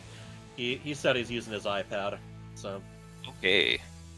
and then meanwhile we can gaze at them as well as War Bunny's glasses and hat poking out of the rabbit hole. Listen, if you move as a rabbit, if you get too high up, predators can swoop down and get you. So you want to be ready to dive. It's a Zerg strategy. You're burrowing. Exactly. Yeah, one of these days, Bunny's house is right across the alley from me, so one of these days I'm actually just gonna, knock on the door, stomp in, and reorganize his desk. You're not the only one, buddy. It happens regularly. Alright, so, I don't know, we might... It still hasn't timed KJ out, so we might actually have to just... It will. It will. Alright. It gets so to like 4 minutes. Okay, there we go. Oh, there we go. I have to leave. Your screen. We have to leave, right? Yeah. We gotta leave. Because the people at home have to see what's going on. We could just describe it. True. And the drone returns with minerals. With minerals. That happens to me a lot because I very regularly when I'm streaming I forget to switch from the picture of me to the picture of the actual game, and then eventually someone clues me in after they've just been hearing me and watching me narrate. It's classic caster. Oh, I've casted this game on mute. When I'm casted. I've casted the entire game on mute. That's actually one I haven't done before. I've definitely casted with the audio having some issues, but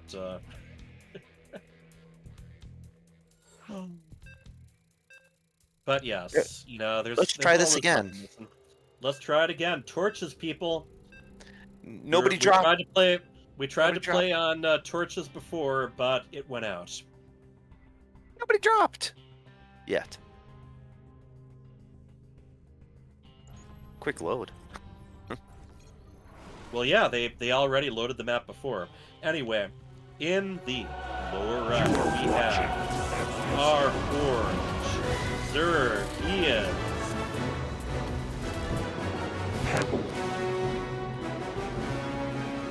and he is here to represent. Oh, look at that cute little, kid face. He is here to represent.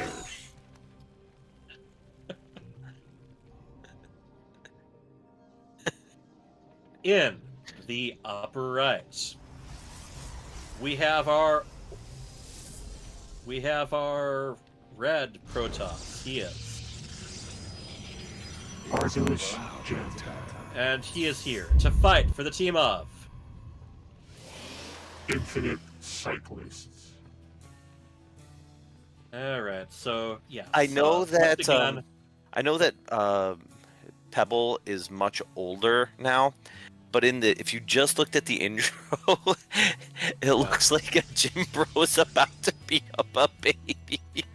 All I can think of is I'm very thankful that webcams weren't a thing back when I first got into. Wait, Arduous Gem is making something in the lower left, or is he just scouting wrong?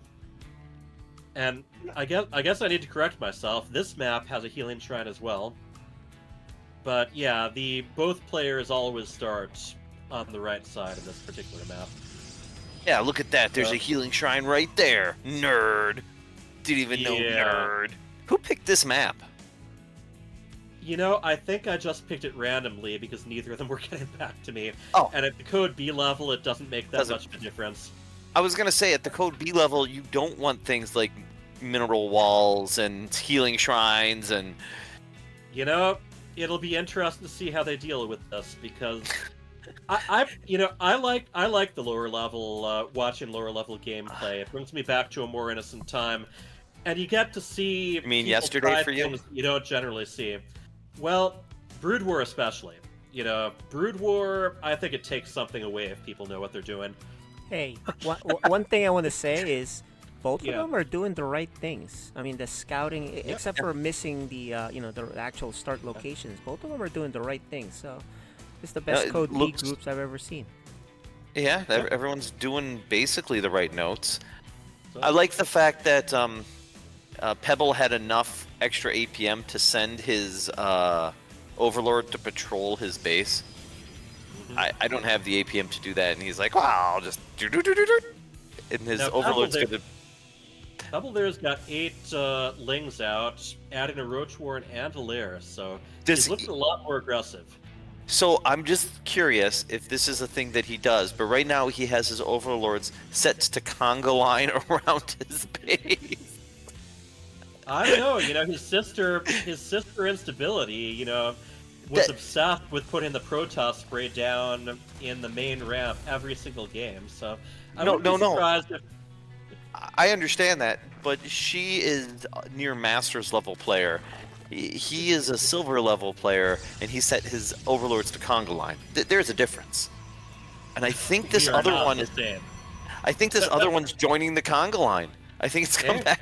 It is. You think that? It can't be the rally because they share the same rally as the drones. So no, yeah, he's individually clicked to make conga line. Conga.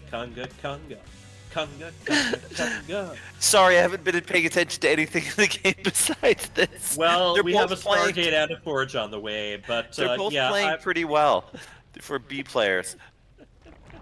Oh, this one missed the conga line. I believe they're both silver, right? Yeah. Yep. Oh, he joined the conga line. Yep. you see this? Now I'm wishing I was an Overlord because I'm feeling very left out right now. I've never seen this, and I'm gonna do this when I all play. around the cobbler's bench. Monkey chase the This looks weasel, cool. I'm gonna do this when I it play. does. I was gonna say this just looks awesome. I'm gonna steal this. Forget having Overlords keeping map vision around. Who From needs now map on, vision? every time I play Zerg, I am doing this. They do a carousel. It's like a carousel, man. It is. Like I said, it does sacrifice vision, and it's not good, but it's awesome. Game more satisfying. We have an Oracle on the way, by the way, but who cares about that? Yes. Also, we have a lot of stalkers. This is one of the yeah. I mean, if you want to talk about the actual game, 6 stalkers. Yeah. Yeah, but no cannons and a third base going down, and this looks like regular Zerg play. Except for the awesomeness of the brilliant ring around the lair. I have a question for you guys. You know how they changed things so the Archon can fit? Yeah. Mm-hmm. Well, how come the stalkers can't get through this thing? I guess it just means you have to be at least the size of a stalker. I don't think. Yeah, I don't think Archon could make it out there either. No. Yeah. So what did they do? They just opened it for a Zealot, I guess. Or no, yeah, that's stalker size. What they did was they made it so the Archon collision size for buildings is smaller than it was before. So the Archon is more like the size of a stalker. I see. So it'll get stuck just like a stalker. People, and the big thing was anytime someone recalled their army and there were Archons among them, yes, one or you'd two have to kill Archons the would end up buildings. stuck in the main gate, in the main base. So we got a little bit of no. Well, The Oracle isn't really doing much. He just looked and left. And it is interesting because the way they set it, it still has the same collision with other units. So it still takes the same... one thing you can actually do in StarCraft is you can set each unit to follow the next, and then you can set the first unit to follow the last. That's what I'd like to see here. Right now, they're just patrol rallied, I think. No. Each one is set to follow the one in front of it. Well, the one in front is patrol rally. The leader is patrol rallied.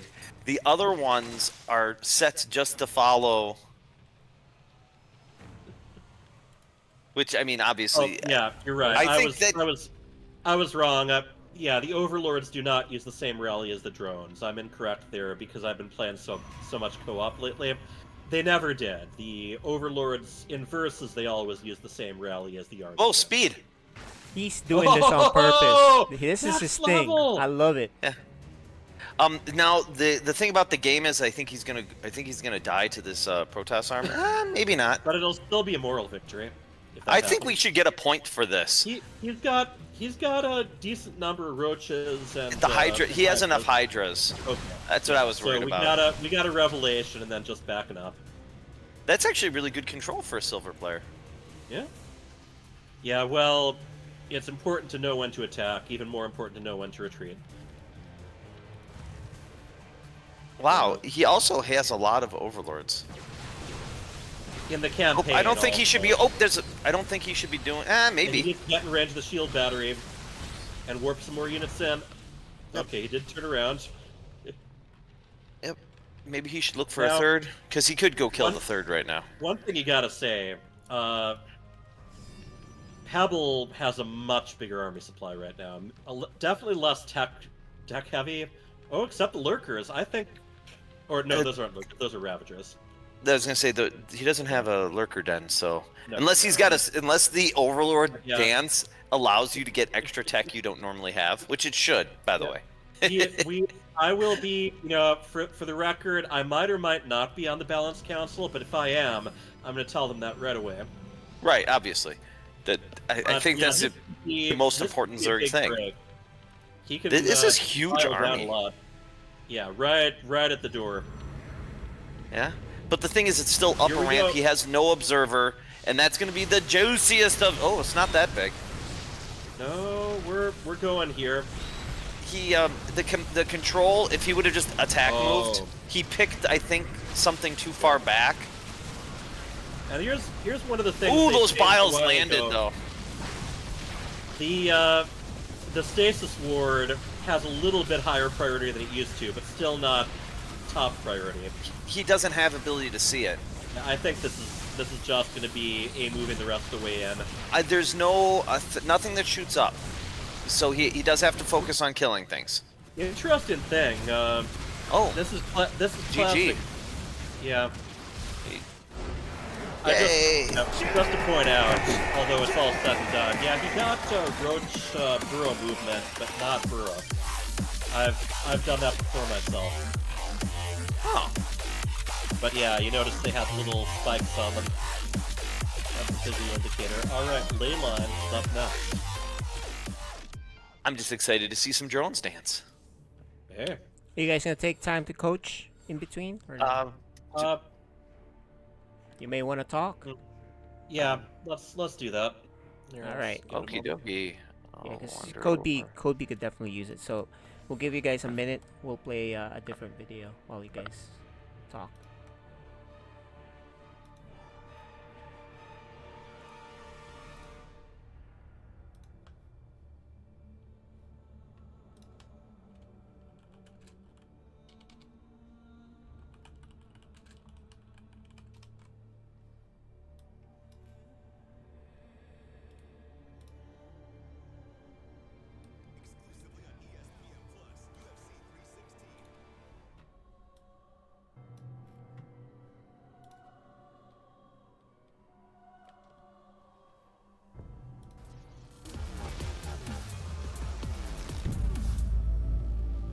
Alex, I just heard that, I think it's your dad, right? Yes. Yeah, he just mentioned that apparently you like watching my videos. That's awesome. Thank you so much.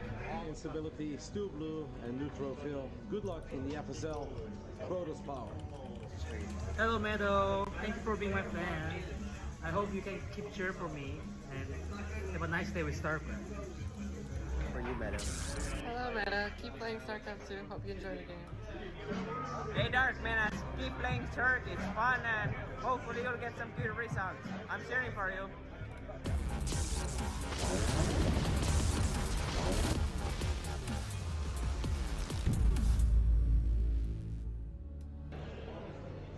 What's up guys? We're going to talk to the FSL people here. Who's playing? Hello, my name is Little Reaper and I played Protoss and I've gotten Platinum 1. Nice. Hey, I'm Chien Pong. I play Protoss and I am Gold 3. Well, I've achieved Gold 3. Nice.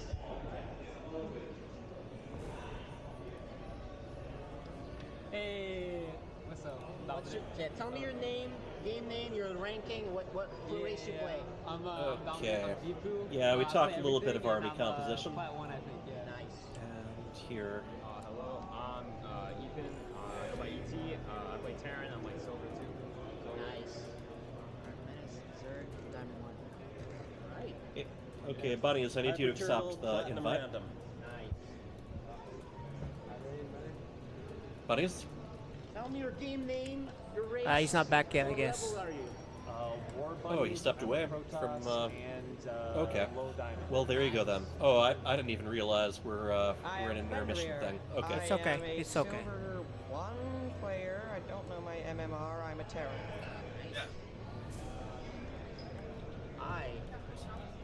So tell me your name Instability. and yeah, what race you play in your ranking. I'm in Diamond 2 with Protoss, but tonight I'll probably be playing Silver. Yeah, I'm a fellow. I play random and I'm high diamond. And I'm Champone. oh yeah, we saw you already. There you go. And this is ET's gonna be casting. Howdy. All right, and that guy is Caliber. He'll be playing later too. And that's our FSL group. We'll see you guys in a Ladies bit. and gentlemen, we are back, and I'm joined here by Kwame Tempo. And we're going to have an exciting match, and one you've not seen before, never before seen on Cheesadelphia's stage. A little bit of a 4v4 action. You're just introduced to the players a little bit there. Whenever you're ready. Concord Ali. Okay. And, I think Your they've got some Bunnies and spicy KJ, things if you up could for us, join the Tempo. lobby. Yeah, you were telling me a little bit of some trash talking. Yeah, Whoa, they, whoa, whoa. They don't play nice. No, they don't play nice. These in this kids league. these days, I tell you. Yep, they are just uncouth, unmannered. It's disgusting, really. But it's beautiful at the same time. Yeah? Absolutely. All right. Yeah. So I was telling Arduous Gem to avoid a mistake I make a lot with Protoss, which is going too many tech directions at once. You know, just go for a nice big, strong army. And then just keep an eye on your opponent with those lovely hallucinations. So we'll see what he figures in here. Pebble said that he invented that conga line and he doesn't lose when he uses it. Oh, good luck. You know, wasn't it kind of, it was just like the orbit geyser rotates around Earth, right? Think about it. All right, in the lower left, we have the Orange Zerg. Up one map he is. Pebble. And he is here to represent the team of Angry Space Harris. his opponent, the Protoss in the red. He is Arduous Gentile. and he's here to fight for my team, the team of Infinite Cyclists. But yes, for the record, Infinite Cyclists is a little play on the Infinite Cycle in StarCraft lore, which came into play pretty heavily in Legacy of the Void and in the Dark Templar trilogy books. So I'm being cute. I like the lore stuff. I've read all the novels and comics because I'm a nerd. So, it's interesting because he sent the one Overlord to actually scout. Mm-hmm. And then I'm thinking that he's gonna do this. Yeah, there he goes. It's gonna be a bit jankier, but yeah. Well, every conga starts out janky. It's what you end up with that's the real important part. Yeah. I don't know. You think it's more a conga line or the hokey pokey? Because they, you put your. It's a conga line. You put your Hokey left claw in. You put your left claw out. You put But your there's no left claw goes in. It's always the same side. Is it? Yeah. I don't know. I always haven't done right the claw hokey in. pokey in a really long time. I think the last time. Ask Scarlet. She's probably a master of it. She might be. I don't think they've taken her roller skating. That was when I usually was used to that being played along with a lot of 80s pop. Yeah, but that was in the 80s. That would have been modern pop. Okay, little bit of early 90s too, Yes, sometimes I Really? forget. Once you didn't, I mean, I guess. No, I guess I wasn't doing a lot of roller skating in the 90s because I was in junior high pretty. Yeah, I was gonna say no. It was 80s. It was 80s pop because it was in the 80s. I'm not calling you old. I'm just saying that you were born 5 decades ago. Yeah, And yet they still play Tiffany on the radio sometimes. I don't know. Yeah, on the oldie station. Cha. Well, yeah. Think we're alone now. And that was a cover of a 60s song. Alright, gotta plug up that wall. Oh. Nope. It's just gonna lose a, Oh, no. Get him! Bite him! Bite him! Bite him! Doing a little bit of stutter stuffing. Nice stutter. He's actually gonna get all of them. Poor Lingies. I don't think they've got speed. And I don't think speed's on the way. Now, Pebble is going to see that fairly early Citadel of a Dune. Now, what he makes of it... At this level, I don't know. I don't know if Blink? scouting... No, Blink wasn't in the plan. Well... I don't know if scouting helps at this level. F2! Just do something about... Yeah, there we go. You had a stalker there, but you pulled all the probes. Don't put them back to work. Ah, you put it back to work. Nuts. Yeah, it's going to be Blink, and we have a lair going, too. A Roach Warren layer. I'd like to see a third base and like 1,000 more drones. I mean, I wouldn't be literally surprised 30 more drones. But I wouldn't be surprised if Pebble goes for pretty much the same thing, which is just a nice, sturdy, ranged army. A Zerg army? Yeah. He built the good Zerg units. Yeah, well, good units and units that you don't have to do much fancy with either. You don't need to pay as much attention to them as you do with like Ling Bane. No, just go fight him. Alright, here we go. Hi. By the way, in the intros, we did the Cheesadelphia thing, the little clip. Yeah. Pebble really looks like his brother did at that point. Yeah, I was just to say I don't think Pebble was there. No, he wasn't. But yes, yeah, when he was sick, I think. Maybe most of that family was there. Yeah. What was E.T. Pone Home? Instability. Instability. And Fenrir. He looks like Fenrir. Yep. There's no doubt that him and Fenrir are related. Now, just an immortal or two, if there's roaches that you're playing against, can be very wonderful. Yes, we saw that earlier. Yeah. Not a lot in production from Pebble right now. Yeah. He's got a lot of money. He's got to have a little bit. Yeah. They're both a little bit behind in production. I don't think. I mean, he's hit his injects pretty well actually, but he. And then meanwhile, Arduous Gem, definitely forgetting some chrono boosts. Chrono boosts aren't that important. Overrated game mechanic. The Zerg though has a lot of money, and so it would be nice if he were to take a third and a fourth and a fifth. Oh, okay, yeah. Yeah, he could. I mean, with that number of minerals, he could take most of the expansions on the map simultaneously. Yeah, I'm not he recommending it, but it's something he could do. He could do an SCV, sir, and take literally every one on the map, and then if they kill them, they have to spend time killing them, and I can use that time to. Sergeant ABC who was making creep highways entirely out of hatcheries. Yes. That's the way Zerg should be played, but yeah, the pros still haven't caught on. Now I do want to say Arduous Gem, he's got the right idea there, getting that gateway explosion going, and taking a third. His Neither of them have really Arduous engaged each other. No, Arduous Gem's got. You can tell the notes are correct. Yeah. This game, the notes aren't as correct for our Zerg hero. Yeah, he's a little later. For our Conga champion, the Conga King. Let's call him the Conga King, okay? The Conga line is perfect this time, but the rest of the notes aren't. Like his army, if the Protoss just F2'd a move, the game ends with a Protoss victory right now. It's not even close. Arduous Gem actually had an army this time around. Maybe going a little overboard with defenses there, but at Code B level, if your opponent isn't experienced with getting through a big cannon pile, and also let's point out. Remember, Arduous Gem did say that he played a lot of fastest map ever in Brood War. Well, this game's about to end. He decided to F2, and it is right now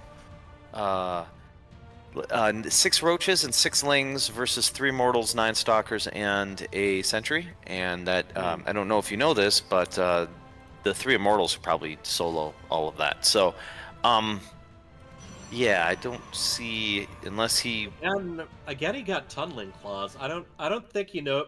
I think he might be a little bit mixed up on which upgrade that button is, because he still doesn't have burrow. It's one of the few upgrades that does absolutely nothing. Yeah, this is already over.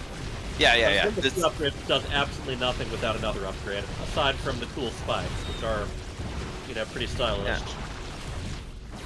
But keep in mind, he is up against someone who's wearing stylish. He pulled the drones, which is correct. Yep. And he's building some things, and he's. I mean, the notes are correct, but yeah, the army value is not correct this time, and so.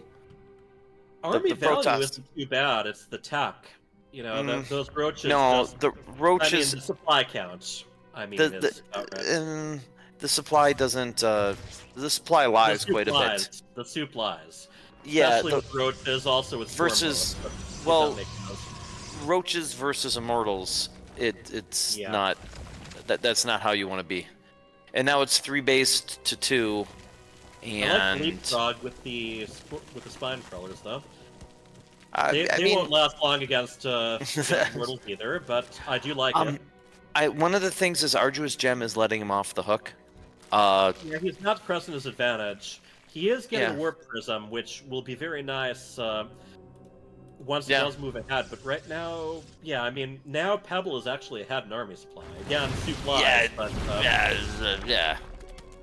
He can be ahead all he wants, unless he's got a solution for the immortals. He's making the most of it. He has taken a 4th.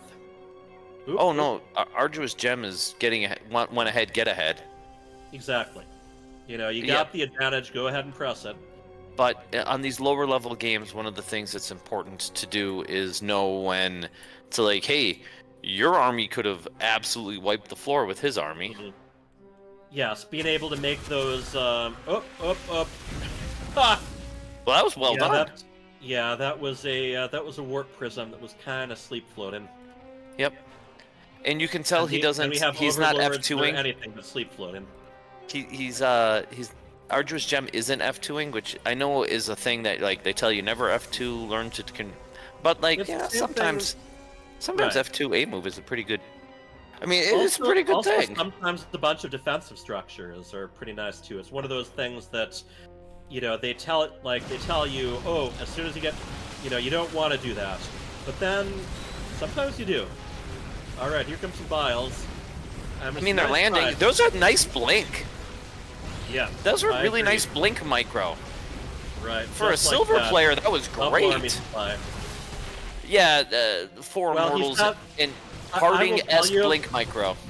I will tell you the campaign. There are some of those early Links to the Void missions. You get forced to blink the hard way if you actually want to beat it on hard or brutal. So that's how I learned to blink, and I think that's where he did too. Legacy of the Void, man. Yeah, pulling the drones into this isn't helping. It's nice. It's defiant, It is defiant. There we go. All right, we have the GG. One from each player. Yes.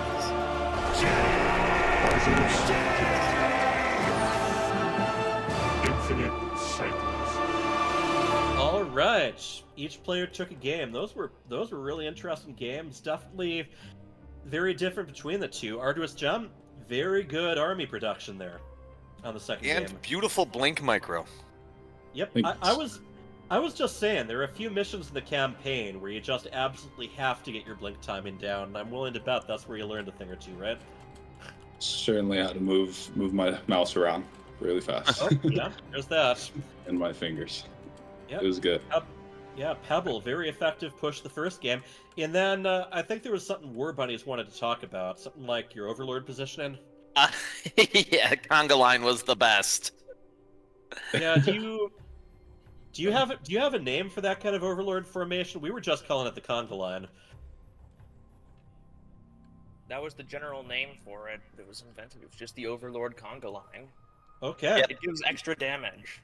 It should, but in the first game, you were building units the whole time. In the second game, you went 2.5 minutes without building a single army unit, and only a couple of drones. So, that one is a little bit tough. But the first game, you looked so smooth. Everything was really super fine with the first game. So, yeah.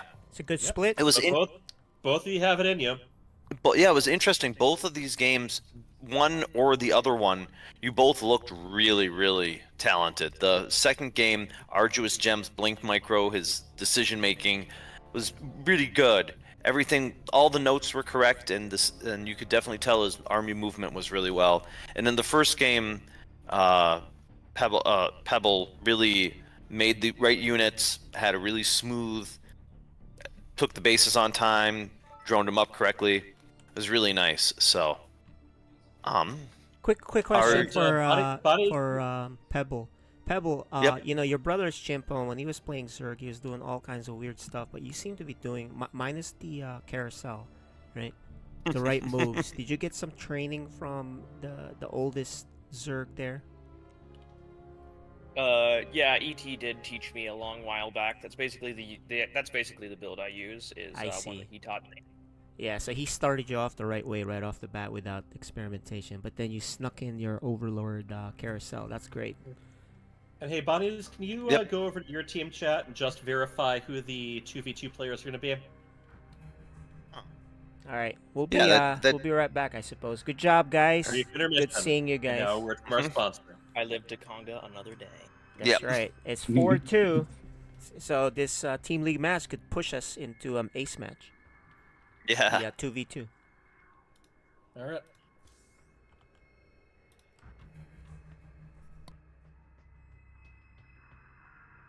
I think it's gonna be me.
Hey, KJ.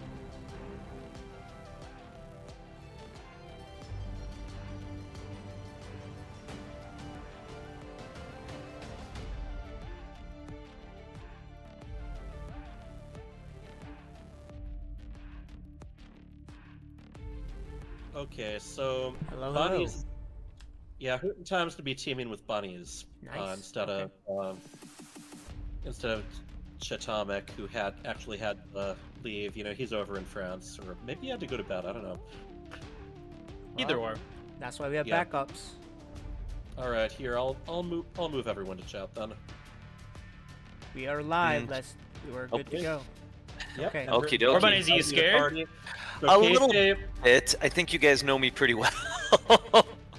I was telling Supli that Hurt in Time and Supli, they wouldn't have any idea what was going on, but me and Hurt in Time, I'm fairly confident that you guys know exactly what we're going to be doing. Even like the hiccups and like I can go with this cheese or this, you guys know that. War Bunnies has one build. We can do other things, but I don't think you're gonna let me. I think you're gonna. I have a real good feeling that I hear Linga Clock I heard the alarm go off and it said it's Ling o'clock. So We yes, we know each other very well. Oh Curtain wait, time- staged. Is that staged? Yeah, staged. Yeah, let's bring Staged him in. He wanted to can know if co-cast you'd with be- me. Yeah. Yeah, I'd say definitely. exactly, do that. because Let's bring him in. both casters are gonna have our hands full with Yes, gaming. you guys will be playing. That's good. Yeah, Stage can lead the cast, and I'll help. I'll just need to. Okay, yeah. Hyper Turtle's grabbing me for the party. We got ourselves a game coming up in just a moment. Oh my god, that voice!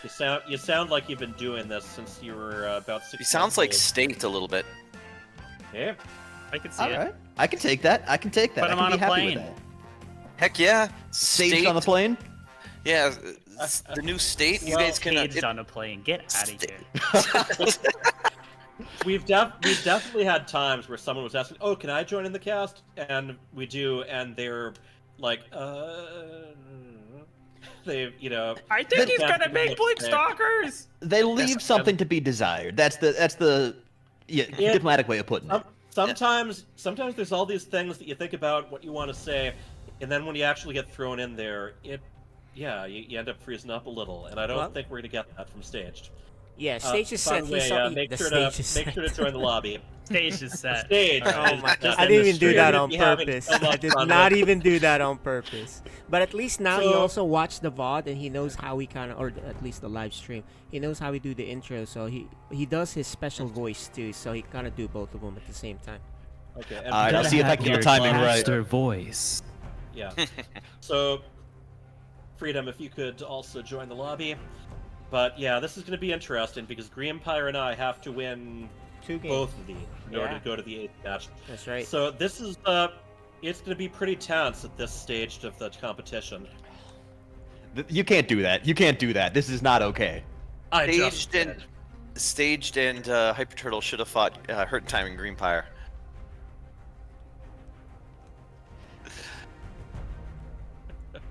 Well, too late now. We're going to be going on Triskelion, so...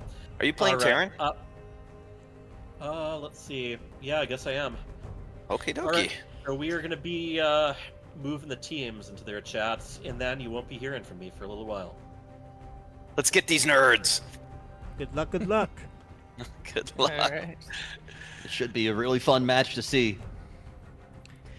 I All gotta right, say, they're like, not here anymore, so yeah, go for it, man. Talk whatever you want to say about these guys. well, I gotta say, like, my personal opinion, and this is like a really contentious thing that I know a lot of people don't agree with in StarCraft and everything, but I feel like StarCraft is a game that's really not well designed for team games, and there's like a lot of stuff that goes into it, but at the same time, it's really fun to watch because it's not well designed for it. Like, I wouldn't want to play in a team game, but watching it, it's just like chaos all over the place. You know what I'm saying? Yeah, it's not balanced for it for sure. So you can get some creative stuff and beat some really good one-on-one players because of that. It's definitely the interesting part about it too, and like just any kind of elimination game in general is always going to feel a little bit weird in a team setting, but at the same time, like, it's again, when everyone's on board with that experience, that's when the game really takes off. That's when you really get a good spectator experience. Yes. All right, here we go. Rascallion. Watching Alright, so I've been playing with a couple of these guys in like big team games though. A little bit of War Bunnies, a little bit of Greenpire, a little bit of Hyper Turtle. So I've got some experience in the way that they play, and I'm looking forward to seeing like if they bust out anything new. Yeah. So let's do the intros real quick. Go for it. Alright, in the bottom right, the green Zerg, we have Greenpire. In the red Terran, we have Hyper Turtle. Hyper Turtle. They are representing Infinite Cyclists. All right. Then in the top left, we have the blue Protoss. War Bunnies. And then we have, to finish it off, the purple Terran. Curtain time. All right, so pretty standard stuff here from the top team. Looks like what's the name of the team again? I'm sorry, I am Yeah, Angry so bad at Spacers on the top, and Greenpire will always chat and like gonna mess with your head. That's how he always does. Nah, the War Bunnies is looking for a pretty standard opener here. I'm kind of like curious if we're gonna be seeing more of like a really aggressive opening, or if we're gonna get the like fast second coming out of here. I think that's kind of the first like major distinction that you get in a 2v2 game, is how quick the expansions come down. Yep. So War Bunnies and Hurt Time are usually pretty conservative, macro-oriented, although War Bunnies usually goes to air. Hurt Time is a really good mech player, but he sometimes does bio. Ooh, I really like the decision here to throw the CC on the high ground and then lift down. So Hurt Time's going to be just kind of making that be a little bit more ambiguous. Sure, it's slower to get things started, but it does mean that you need to be more careful. And in conjunction with the Reaper coming across the map too, Yeah, like... look at him. Question marks like, where's your command center, bro? I mean, they might overreact to this. I don't think so, because both Greenpire and Hyper Turtle are relatively seasoned players. But Yeah. it's definitely possible to overreact.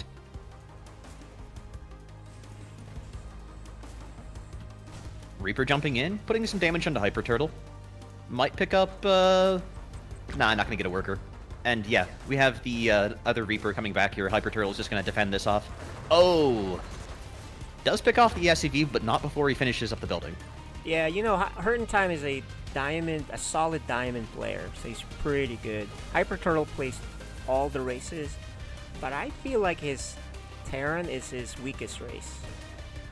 I can definitely see that. I feel like just the times I've played with him in team games, he really likes going for like a mech-style Terran. And we've already got that factory coming down here too, so looking for probably like a 1-1-1 for him. Yeah. And I play all the races staged, and I feel like Terran is the hardest to get used to. Although I started as a Zerg, so... And you're a random player, so you understand what I mean. I feel like... I don't know if you agree with me, but Terran feels the hardest to play, based on my style. Terran is the... For me, just again, my experience and everything, but Terran is the one that, like, the mental model... as far as macro goes, is the most different. People think that, like, Zerg, oh my god, you have to think so differently. But really, the Zerg and Protoss macro are kind of similar. Like, you just look back once in a while, do something, and then you're like, you're good. But Terran feels a little bit different, and I can't put my finger on why. Yeah, you know, you hit something there that I agree with, which is Zerg and Protoss match my style. I'm masters in both of them. But with Terran, I've been stuck in Diamond 1 or 2, and I can't go up. I think a lot of it does just come down to, like, having the right mentality of how your macro works and, like, how to leverage your early units. Check out this War Bunny is taking the Oracle across the map here, getting some good harass onto Hyper Turtle. Yep. And he has a Cyclone, which is very nice. Still just has a long way to go to chase this, though, so good control might get some extra damage. Look at that lock on. Oh! Nice. Nice. Couple of Hellions out in the front, too, from Hurt Time. He's really just trying to harass up as much as he possibly can, and really, it's buying a lot of space here for War Bunnies, because I think that War Bunnies might be moving for a third soon, if I'm not mistaken. Feels like a really good time, especially with how hyper-saturated his main is. Yeah. Hyper is a little behind on the supply compared to the others right now, so I guess he got distracted with that Oracle. He's been harassed, man, the Oracle and the Reaper, right? Yeah, in fact, Hyper Turtle's really behind on workers is the big thing here. He's actually only down at 21 workers. That's yeah, he's really been taking just like a heavy mental tax off of this harass, I think. Yeah, I feel like Terran, you have to play in high APM too. You can't be, unless you're doing a slow mech style. Yeah. You don't know, who was the famous Terran player who would always have like 70 APM and oh, you mean from Europe? From Europe? Yeah, there yeah. was one guy. I know what you're talking about, and I forgot his name. Is it? I can't think of it either. It's been like 8 years since the home story. Big mech player who just like does nothing but make tanks turtle up and plays with like 40 APM or something. I forgot his name, but someone on chat may remember. Gumiho, they're saying. No, Gumiho has pretty high APM. I mean, he's a GSL pro, but he was talking about the European guy. Gumiho played for my team, by the way, so I know him really well. That's cool. Met him many times in the tournaments, and but it's some Terran. It's not Slivko. It's somebody that's. It might be Gumiho. That sounds really. No, that Gumiho's sounds Korean. really on. No, he's Korean. Okay. So Oh yeah, for sure. So the guy I'm thinking of had like a ponytail, I think. Yeah, he's but we'll figure it out. We'll come back. Yeah. But it's a European player for sure that famous for his mech style, and he hasn't been active in like 5 years or so. So. But back to the game, War Bunnies is taking that third. Still fixes saturation issues a little bit, so. Yeah. Finally getting the econ going, and I think that he's going to have himself a pretty decent. I think he's going to be going for Sky Toss, even though like he's only got 1 Stargate right now. As soon as he just starts actually churning out production.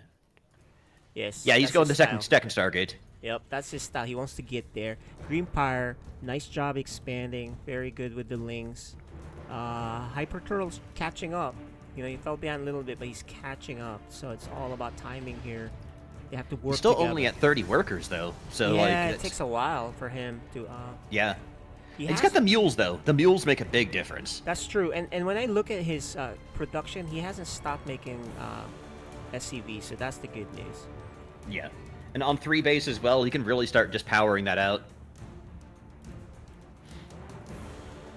But yeah, I think that this is definitely going to be a case where Greenpire has to pick up some of the slack here for Team Infinite Cycle. And I'm a little bit biased as well because, you know, I am on that team, so I do want to see Greenpire, like, put out... I don't even think Greenpire's on that team, or am I mistaken? Well, we want an ace match, so if you want an ace match, you need Infinite to steal 2 games here. Even though it's... I feel like these are 2 diamond or platinum diamond players with a diamond... gold player, platinum. Well, it's just, you know, it's hard to say. It's 2v2. Mm-hmm. Greenpire poking around, sees a big army of Protoss, and nope, I don't want him to have nothing to do with that. But at the same time, that does kind of indicate where they're positioning, and Hyper Turtle has this mech army that's chilling over by his third, but they're going to need to make sure that they keep that consolidated because of the fact that Protoss army will be able to just demolish the third, even with the couple of mech units sitting over there pretty quickly if they're not careful. There's a Hellbat drop here. I think this is going to kill a lot unless Hyper Turtle is quick to react here. It's right on his sees it, vision. too. Yeah, well, if he's looking, but I don't think he's looking. Right. Oh, Hurt in Time. Oh, there's a drop on the other side, too. Nice job. Or yeah, that's also going to be kind of taxing their APM. They're probably already talking about it. And yeah, here comes that Hellbat drop right into Hyper Turtle. Oh, Hyper Turtle moved in. But he hasn't moved his SCVs. He's losing quite a few. Ooh. Not too many losses, bad. though, overall. Yeah, like, that could have been... If they had Blue Flame, that would have been insane. Yeah. But 4 bunnies and Hurt in Time are right up front. They really need to crush this force together. They need to go in there together. He's got Baneling, so very... Oh, man. Oh, no. This is... All right, there's that third, though. That was the weakness we were talking about. Just, yeah, and they let the tanks siege. This is really bad. They need to go now. They need to go all together at the same exact time. But there's more tanks coming. Need to give up some ground to get them out of siege first and then move further back. Here it is. This is looking so bad. Oh, those Banelings on the backside. All the Zerglings just getting demolished, but there's so many Void Rays in the air just getting shot down by the Vikings and the Queens. The tanks is a lot of the Marines issue too. Here. Oh, man. They might just be able to hold, but there's so many tanks. There's so many tanks. You know, this is not a bad cleanup, although there are tanks. Greenpire was counterattacking. Did manage to put a little bit of damage onto. Oh yeah, you're right. We missed that in third of Hurt in Time. Yeah, that's a really good catch. And here, with a couple of Zerglings, they might be able to make it on top of those tanks just to clean this up. Now. Yeah, they need to go soon before reinforcements come. There's a lot of tanks. This mech force by a Hurt in Time. Greenpire's a little bit scared, though. He doesn't want to go in because he doesn't know what's there, and that's kind of a big deal. Vision. Yeah, they don't have vision if you look at it. That's why they don't know. Oh, they missed the scan as well, so there's all these tanks that are just going to... Oh, they demolish everything from Hyper Turtle. No! Yeah, he didn't see it, so... Oh. That positioning was just so perfect, right threading the vision needle. Okay, they have a lot of links here. This could do it, but they have to go all the way in. Yeah, they need to get on top of those tanks, and he's not doing it. He's Oh man, he had it. He's so conservative. Yeah, if they just go in there, they would have cleaned this up. But they do have a Liberator. That'll help. Yeah, there's not enough stalkers. He's just got to go ahead and pull back. Hurting Time's not even save the tanks. He's just letting it die. Yeah, Greenfire's countering, which is really good. And catches a lot. Oh, my lord. So many tanks. And War Bunny's starting with the carriers here. Need to get Hyper Turtle moving into those Vikings to answer that pretty soon. You know, man, 100 supply for the Infinite Cyclists each. They did pretty well, considering. And this entire time, too, Hyper Turtle's still down on like 40 harvesters, 40 workers. Yeah. So, it's getting all of this done, even with like a relatively stifled income. Yep. Is pretty cracked. Yep. The army supply is huge for the Infinite Cyclists. They just gotta trade better on these next few fights. I think they can do it, man. I'm hoping so. I'm really It's your really team. looking forward to see it. Yeah, yeah. It's your team, and I'm rooting for an ace match. So we're biased right now, but I don't think the viewers mind because I think they want an ace match. I want to see who's gonna come out, but you know we got 2 games till we get there. All right, looks like War Bunnies is just going kind of full-time carriers, but ooh, split. Ooh, nice, nice, nice. Good harass there, and nice medevac pickup as well. Don't have any Hydras, or the Hydras were too slow, and those Vipers just barely too slow to be able to get the hook onto the medevacs. Would have been sick to grab them. Yeah, he could at least throw the parasite bomb, but he didn't want to do it yet. Yeah. This game 1 is actually pretty good, but the concerning thing is when the carrier count gets way too big. So just keep that in mind. Exactly, and like, Greenfire is just going really, almost dark style, like just Ling Bane almost full time. Couple of Vipers, couple of Hydras just to deal with the air, but really, really heavy Ling Bane. And once those carriers show up, that's not going to do anything against it. Okay, there's going to be a fight here with the Protoss Air and a ton of charge lots. But you don't want 2 versus 1 because the Zerg just joined this fight. So you don't want to take this on by yourself without your mech friend. Hurting Time doesn't really have that much in the way of like active units right now. Just a bunch of tanks. Like most of his supply, I think, is actually locked up in like his drops and everything on the top side of the map, and a ton of workers. Yeah, okay, he's just harassing what he can. That's the little things that you do normally in the middle of the game, or maybe in the beginning, but we're in the late game now, so... Right, there's like been kind of a awkward transition here, and War Bunnies is ready for the late game, but... Okay, alright. Here it is. If they collapse here, they can do it. And they are! Look at all those Liberators locking down here, pushing onto those Stalkers. This might actually work out here. Yeah, Infinite Cyclists... They've got a lot. The parasitic bomb on the carriers, too. Oh, this is beautiful, parasitic bomb. Absolutely incredible. These corruptors just in time. I think this might be a GG. I think they did it, man. That's incredible. I was skeptical. I was very skeptical. I think they got it. It's too hard to recover now because they had big, expensive armies. That's hard to rebuild. Mm-hmm. And I mean, even the production right now, it's just all like the fastest stuff we can get out there. Yep. There's not a ton of units in there, and that's this is GG. Game 1. Wicked sick. That was a game 1. I'll take it. I mean, I'll take it definitely for my team, but I'll take the I'll take the game. That was a really good result. Even the post-game metrics were fantastic for everybody. All right, they're scheming now. They're like, all right, we gotta make an adjustment. That was a big win. You're a better player than I am, obviously, and you go ahead. If you were sitting there and you had to coach the top team there, you had to coach. I'm sorry, I forgot the team name again. Angry Space Hares. Yeah. Yeah, Angry Space Hares. Yep. If you had to coach them, you had to be just like, I've got 1 minute of consulting. What would you say? I would say, hey guys, just bamboozle them. Let's not do any of these cute drops out all the way in the mid game. Let's just go for it. I think they spent too much time. I mean, Hurting Time is not a high APM player, So I think instead of doing that in the mid game, you know how he was trying to control the top right with drops and harassing here or there. There's a time where it's over, just make stuff and go, because he had the position. They just had to reinforce the tank position in the middle. That's my feeling on that. I think they could have done it, take that advantage, but they didn't really fully reinforce it. So don't be afraid to show some more muscle, is what I'm hearing. yeah, you know, when you feel like you're the better player, better team, when you have the edge, just keep going. Don't stop. Don't do all these little things. That's just my opinion on it. But now it's 3-4. Yeah, so there you go. Yeah. One more. When you're winning, just get more ahead. That's the way to do it. Yeah, by actually taking not macroing or anything, but just trading, because the other team can't produce as much as you.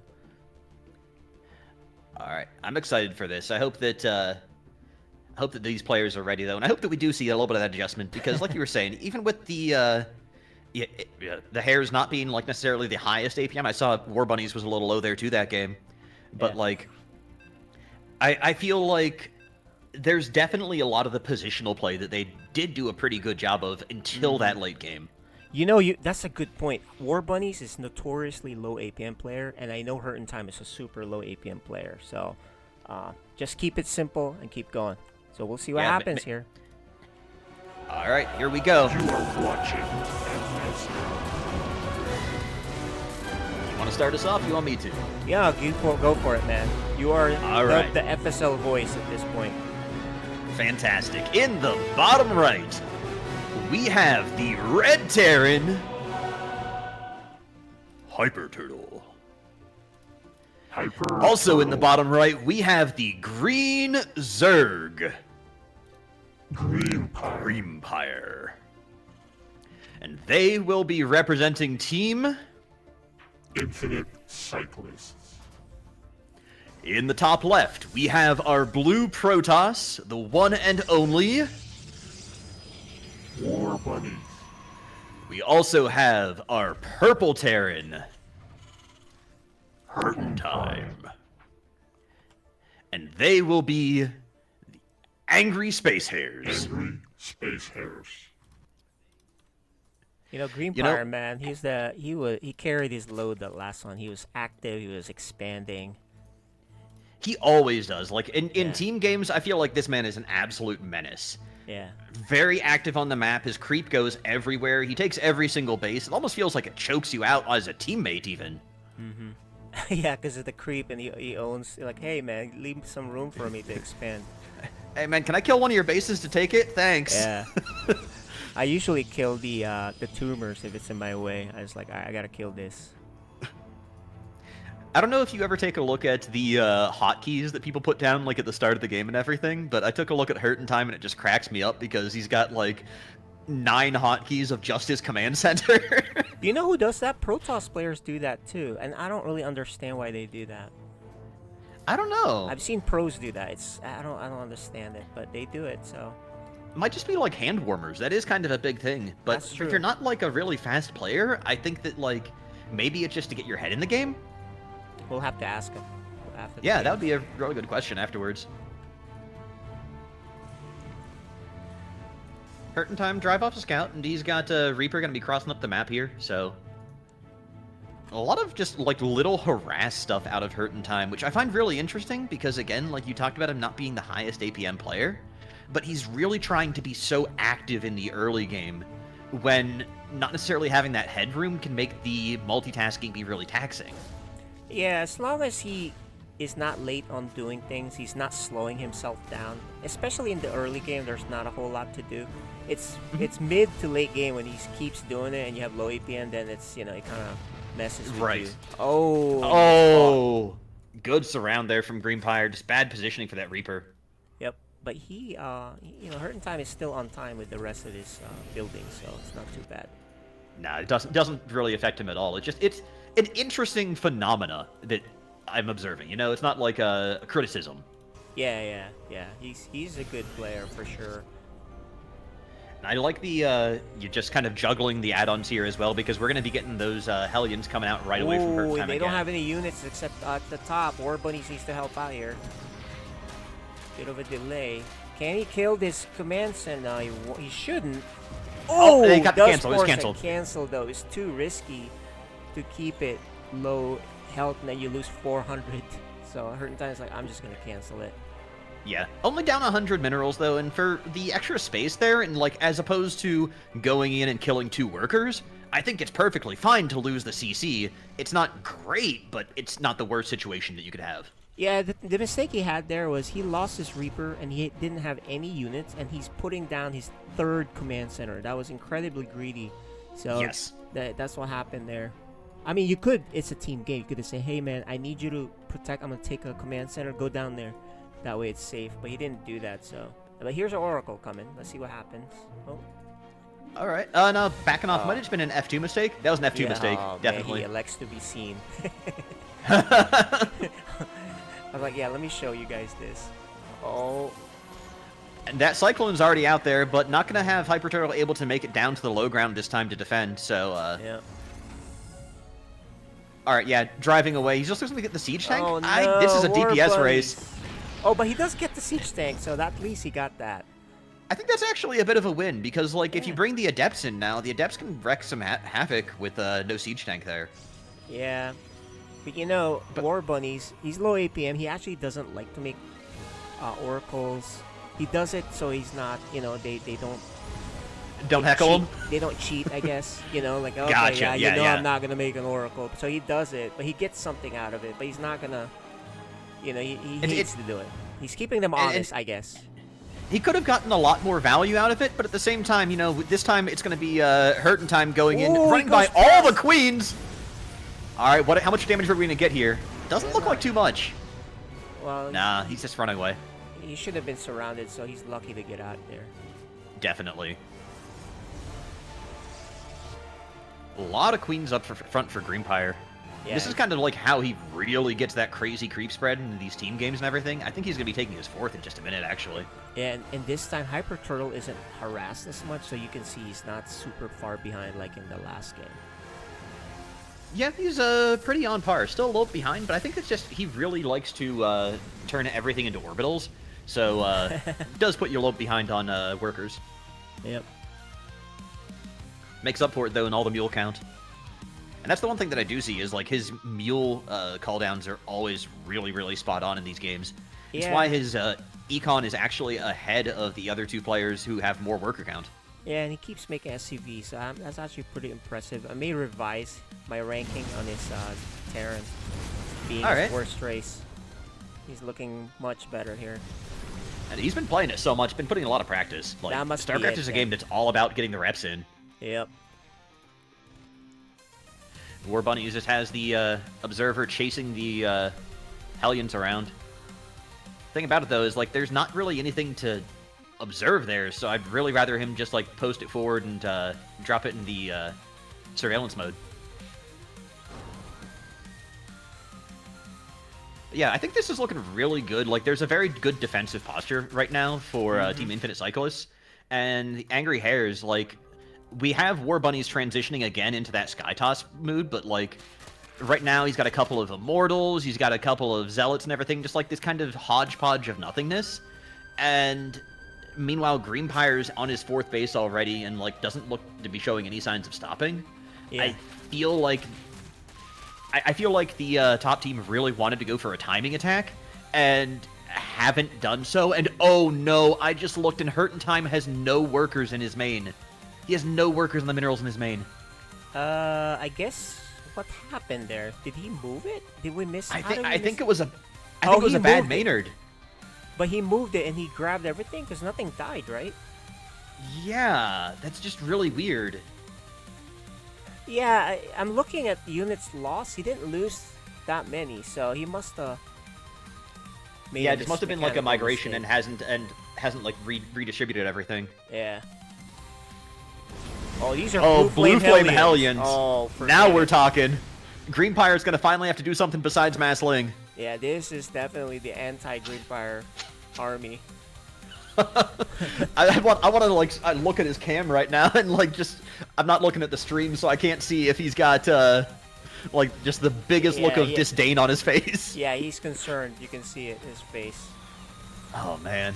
He does have queens to push him back, but and Hyper Turtle's there with him, so you should be. Hyper Turtle's got one tank and a lot of Marines though. Those Marines will just also die if they're not careful. There's also the Cyclones to drive back the Liberators. I love this army from Hurtin' Time. Yeah, this is Lumiho style right here. This is called Battle Mech. Mm-hmm. I just love, like, in this particular game, in this particular situation, this is fantastic. I think they're actually going to be able to make this timing attack. Baneling is going in, though. Start taking out the Hellions. Oh, my God, absolutely reaming Hurtin' Time, but that still leaves War Bunnies up and kicking. And he's trying to push in, take out these queens. There's not a whole lot left for either player. Yeah, let's see the reinforcements here. It's all about the reinforcements at this point. I think they can clean up. I think they can. Yeah, they're gonna be tight. Well, yeah, okay, that's enough. That's enough. They got it. They got the cleanup. But there are carriers, so they don't have that many. You know what? War Bunny's probably gonna play it safe. He does not want to lose these two carriers. Gonna back off. Right, he doesn't know what's behind this, but I mean, if you're really thinking about it, you recognize they can't be making enough units to stop the carriers right now, at least not for another production cycle.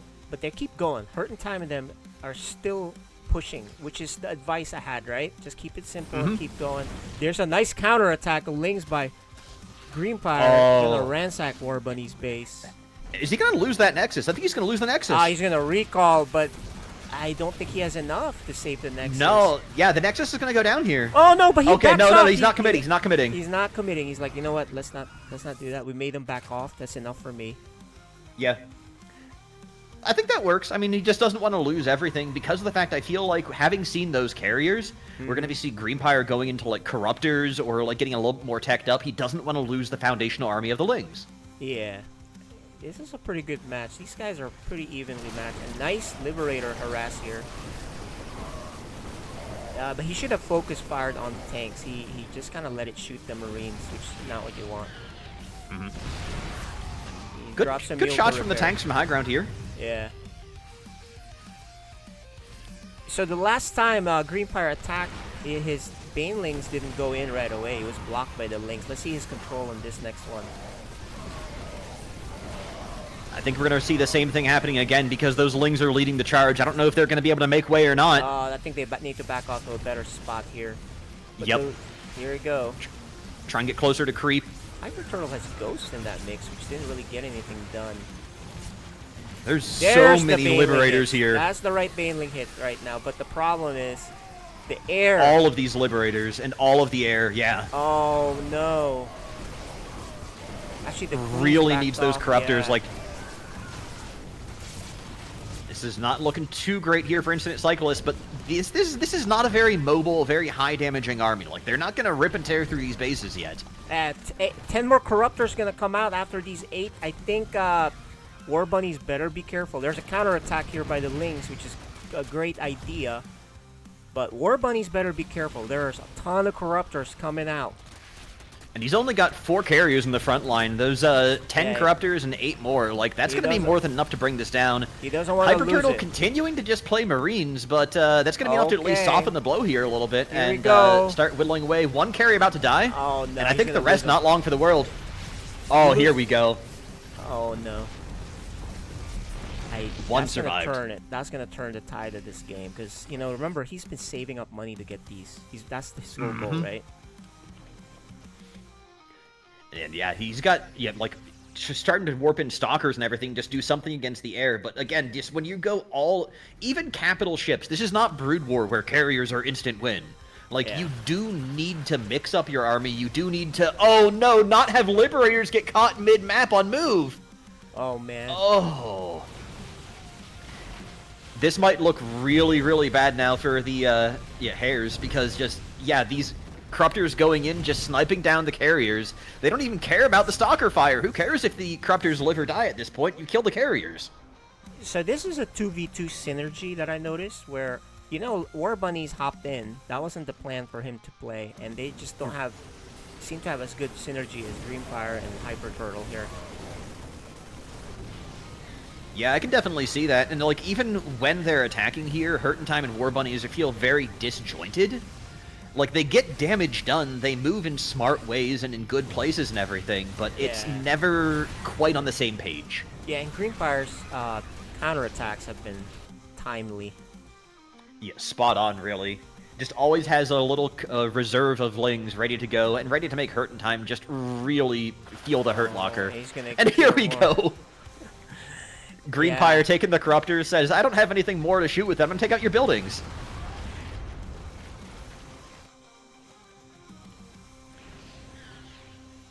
Alright. A little bit of damage. I think he's gonna just... He might go for the Orbital. Like, why wouldn't you? Well, I think he spent his spell already, so he has to wait for cooldown. And right. But this time you have look at this Hyper Turtle army. Wow, he's gonna take out the command center. Yep. This could just be the end for Hurt in Time, to be honest. I think they're gonna call it here. Yeah, that was a KJ. It was quite a game. KJ, you know what we got now, right? Yes, sir. We got ourselves an ace match. That's right. Greenpire. Oh. Hyper Turtle. Pretty good overall, though. I'm actually surprisingly pleased with the way that turned out. Like I said, I never want to play a 2. Yeah, let's ask them questions, man. I know you guys. I have a work call that came in during that. I'll be right back, okay? Ah. All right. I know We're war exactly buddies. I know exactly what you're going to say, so I'll just pretend to be war buddies for a moment. Go ahead. War Mass buddies, what Marine happened? is really lousy to play against when you're Sky Toss. Also, he was going to call out how much of the lifting Greenpire was doing, which is very true, especially in the first map, where I had a hell of a time taking a third. Mm-hmm. So I did have a couple. You know him too. Yeah, go ahead.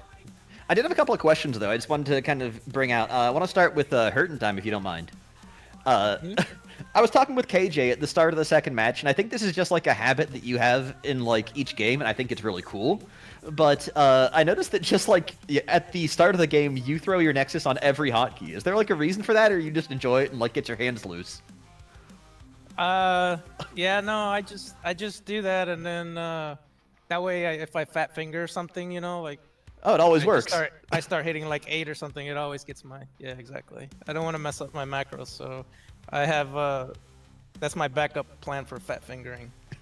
I think that's actually really smart. I would have never thought of that because I have done that so many times, and just like I should just hotkey everything. Yeah, I only use like the first 5 hotkeys.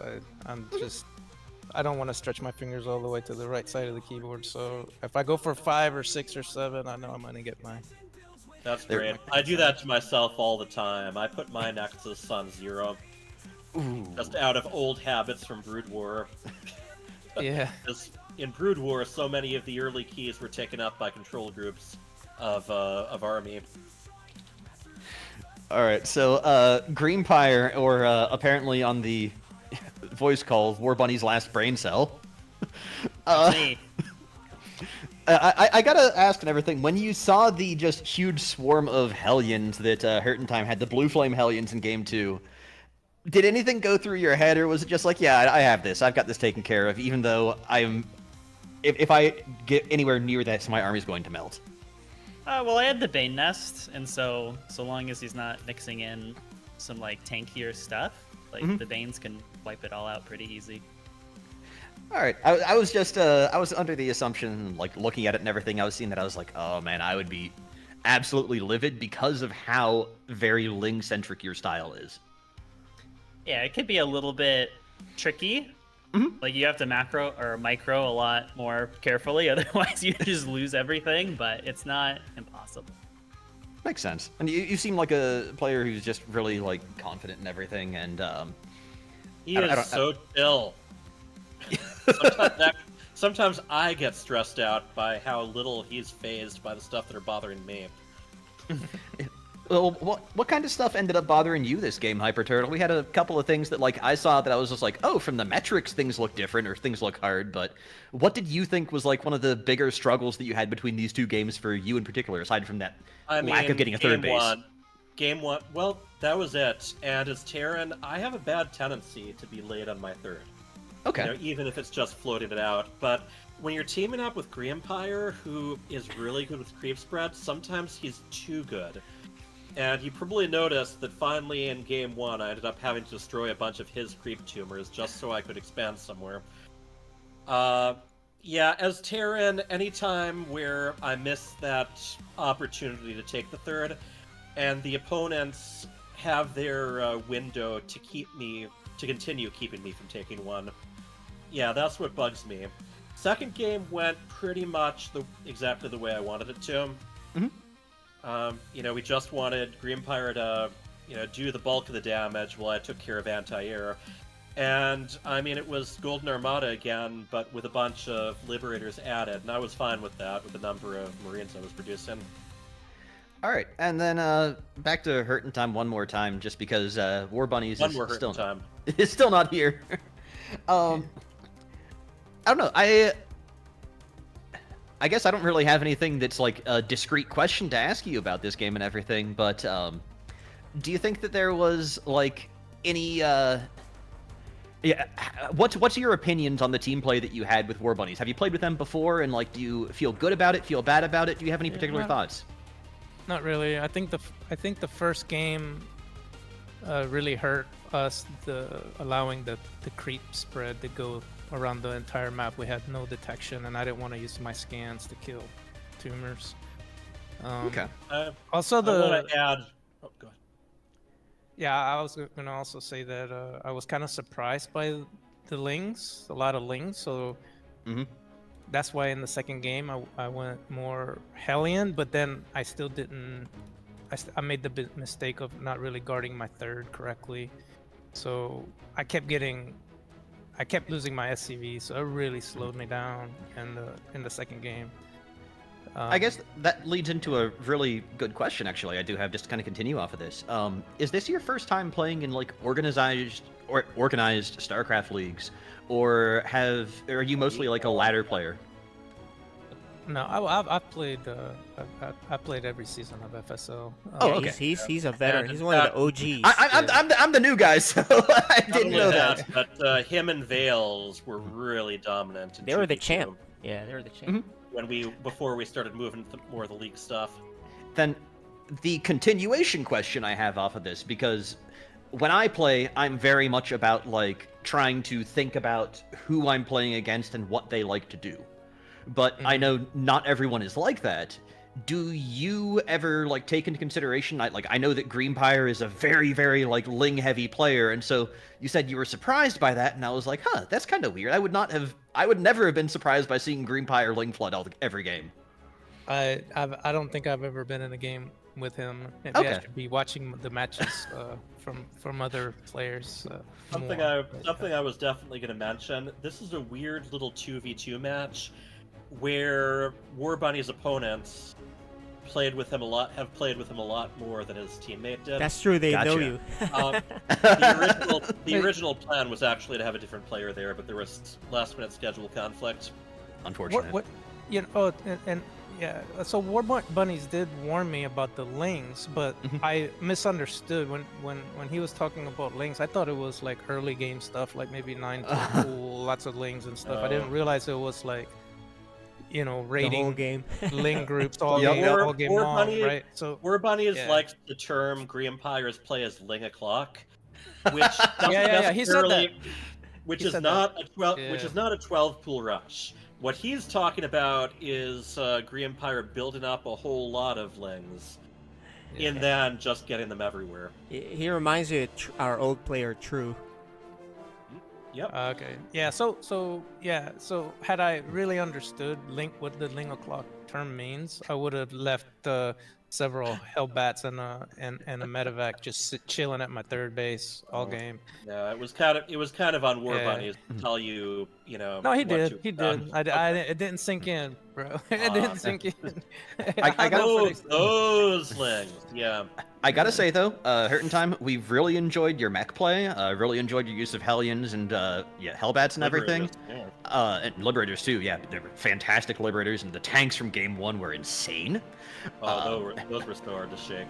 We were comparing you two, and we can't remember the name of the pro, but there's a European pro who was famous for using a ridiculous amount of mech play, and it was just like, we were definitely really fondly looking on this. But overall, well played to both teams and everything, and this was an absolutely fantastic series to watch. Yeah, super GGs, well done. Hey, it's Goody. Goody, that's the one. That's I the couldn't think player. of his name. Oh, Yeah. I don't even know that player. Huh. Yeah, he's a European player from back in the day. What's the- Super active back in. Yeah, so before Legacy of the Void, right? Yeah, yeah. I think so. Yeah. Yeah. Okay. But yeah, no, All that's right, good. Good so- to see, man. So War Bunnies is currently on a work call. He's a plumber, so there are emergency things. Well, we were thinking about yeah, it's about tied up, guys. We need an doing ace match. match. Yeah, we were thinking Sopoli versus SCV, sir. We can bring them on and ask if they're a game for it. Yeah, go ahead. You know, we don't have standard rules here. You can chit chat, bring him on here. Let's see what happens. Okay. Oh, that'd be a Zerg versus Zerg. I gotta be out of here for this one. I can't watch that. You can't. All right. All right. So yeah, we were looking at what to do for the ace match. All right, Sopoli's now in the Sopoli, you were video. I picked Sopoli because he was the only one in the team voice. So. There you go. True team player. Yep. And then SCV Sir has not played earlier today, but I thought it would be good to give him a shot, especially if Staged might need to do the co-commentating along with me. And practicing. So, what do you think? SCV Sir? I mean, Sopoli? I'm ready. I'm up for it. I don't know what War Bunnies had in mind to who plays the ace match, but I'm down. Yeah, I mean, a lot of the time the ace match comes down to who's available, and it looked like you were available. Okay.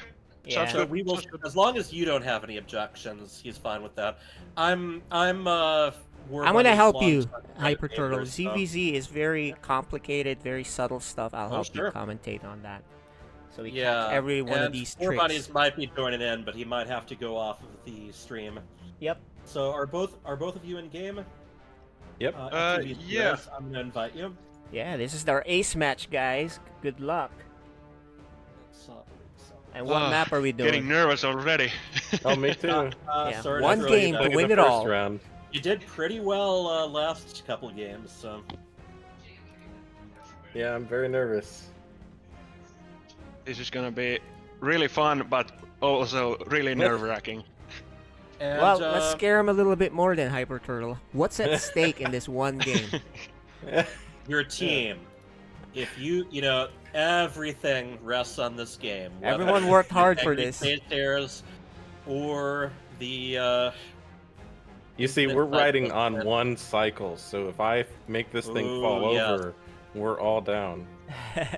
What map are we doing? That's the last question. Let me check that out.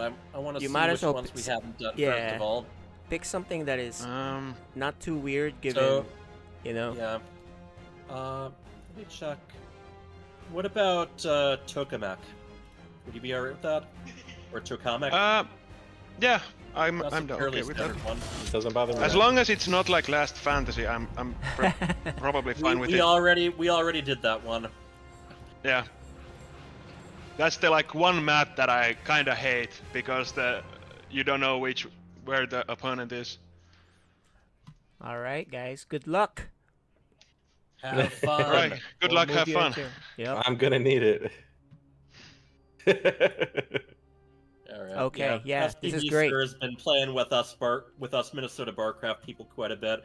His name, by the way, is cute. It's kind of a take on SCV. Good to go, sir. Yeah, I saw the intro yeah, video. We'll right. show that. That's gonna be great. Yep. And this is awesome that we have an ace match on the first week, right? Yep.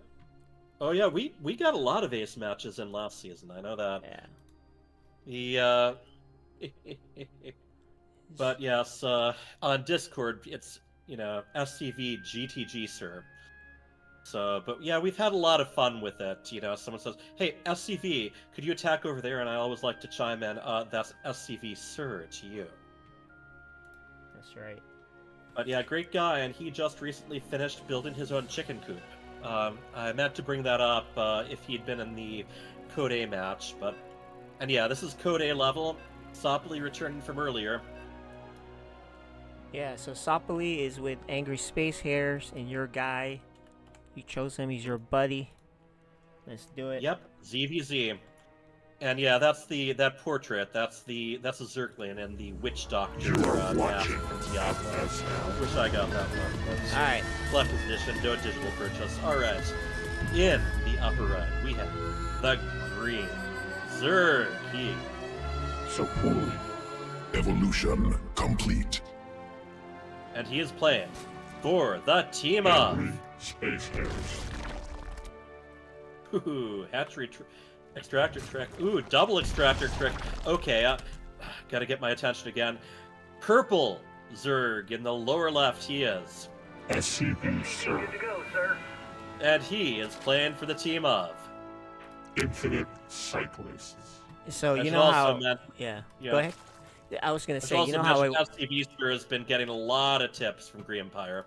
But yeah, go on. I was gonna say, so the subtle things that I can tell you, being ZVZ's my expertise, is that Sopoli did the proper current way, which is, single extractor, right, and to expand.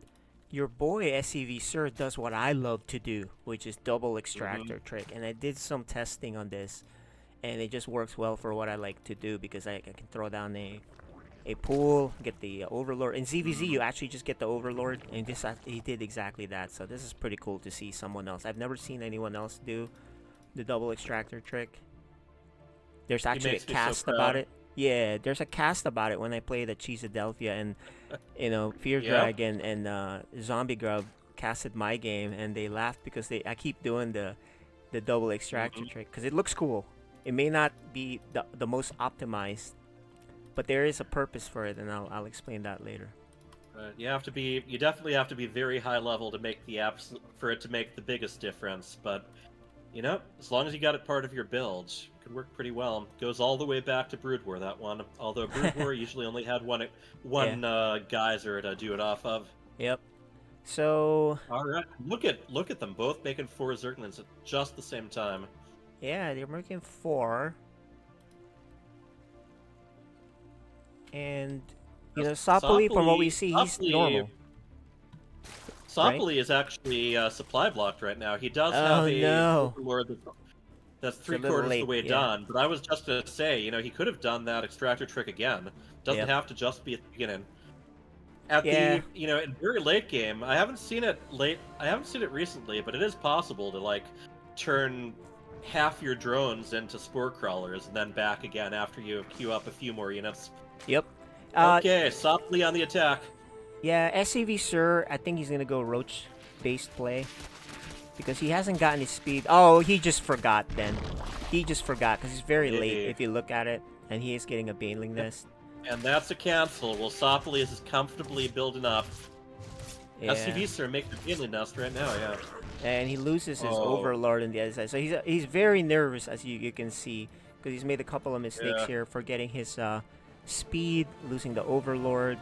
But at least he didn't lose the drone, right? When he canceled, he saved that. Yeah, little things. Another one of SCV Sir's Overlords under attack in the north, but that one did manage to get far enough away. Okay, there's a lot of lings here for both players. But one of them's going to have speed way faster than the other. Yeah, definitely. Speed, say 3/4 the way done. But the other one, I believe, actually has speed already. Yeah, Sopoli does already have speed. He has a late Baneling Nest, though, which is okay This is because... going to be very interesting. Neither of them ended up going Roach. And look how many Banelings SCV Sir made. He probably thinks he's getting attacked, which is not a good good thing if he isn't getting attacked, but he is, actually. Look at all these lings coming. Yeah, I think he's going to be able to find some use for them. Now, this might... Now, of course, they don't have nice pullback. He's really quick on the react there. Because SCV Sir, gave the hint with the ling up front first, right? So he saw that he's being attacked, and then he saw it just in time. I like to put the Baneling as the first thing, and by the time they look there, it's already exploded in their face, right? Right at the top of the rim. But this is a great move. I like that. Sopoli's army supply just dropped. It popped back up right away, but... Yeah. 16 workers. SCV now has the lead.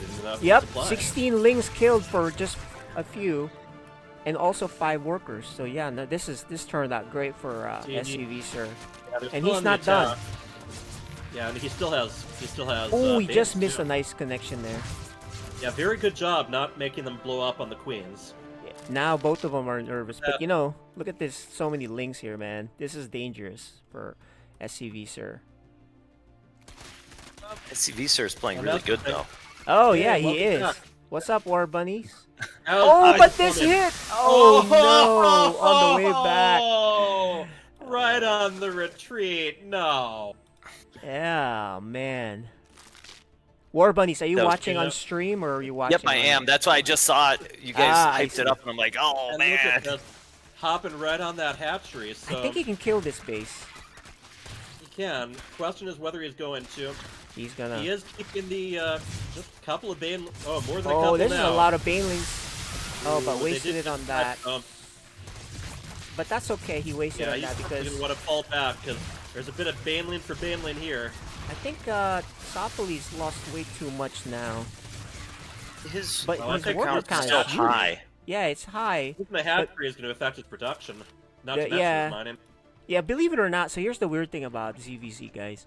You know, it's about hatchery more so than like a few more workers.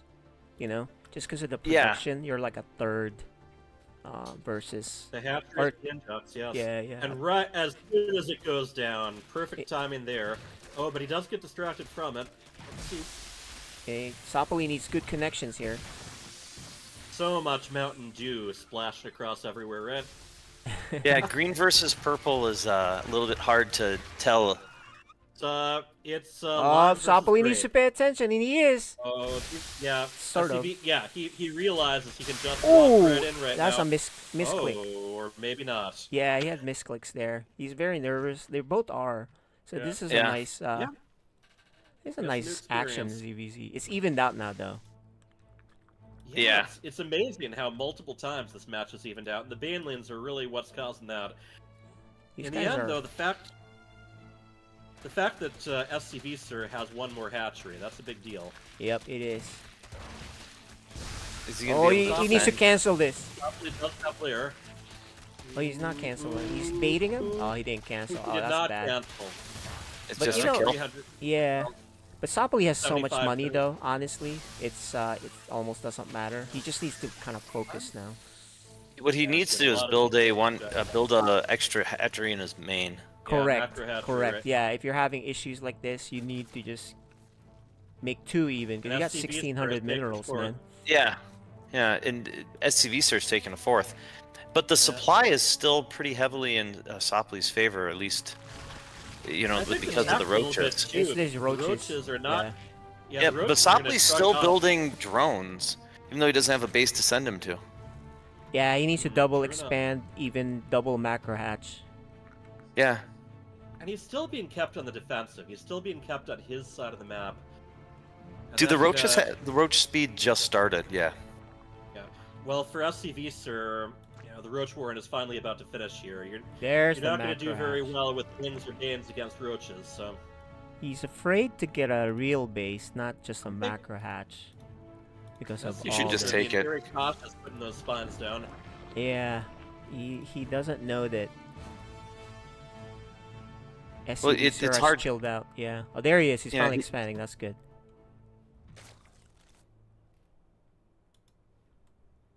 Plays a catch up. Yes, you know these guys are a good match to each other, actually. It has been a complete seesaw. I love it. Yeah. Many times big when both question. teams, you know, both players go ZVZ, Ling Bane, somewhat all in, the game ends pretty fast, right? And this one has stabilized. yeah. They both got Lear attack. One of the things is that if SCV Sir does try to match roaches, he's starting from, pretty far behind. Yep. Yeah, but you I just, think I Sopley mean, is moving up. Oh. Is he gonna A lot try of now? roaches, If 23 he goes on the other roaches, side, and that'll be better. Where there's no SCV spines. Sir has no roaches. Gotta Queen's out. Gotta get ready to transfuse. Okay, good pullback because. And let's see if you can micro and use these banelings right to the actual target that you want. Yep. He's on top of it. Uproots and reroutes.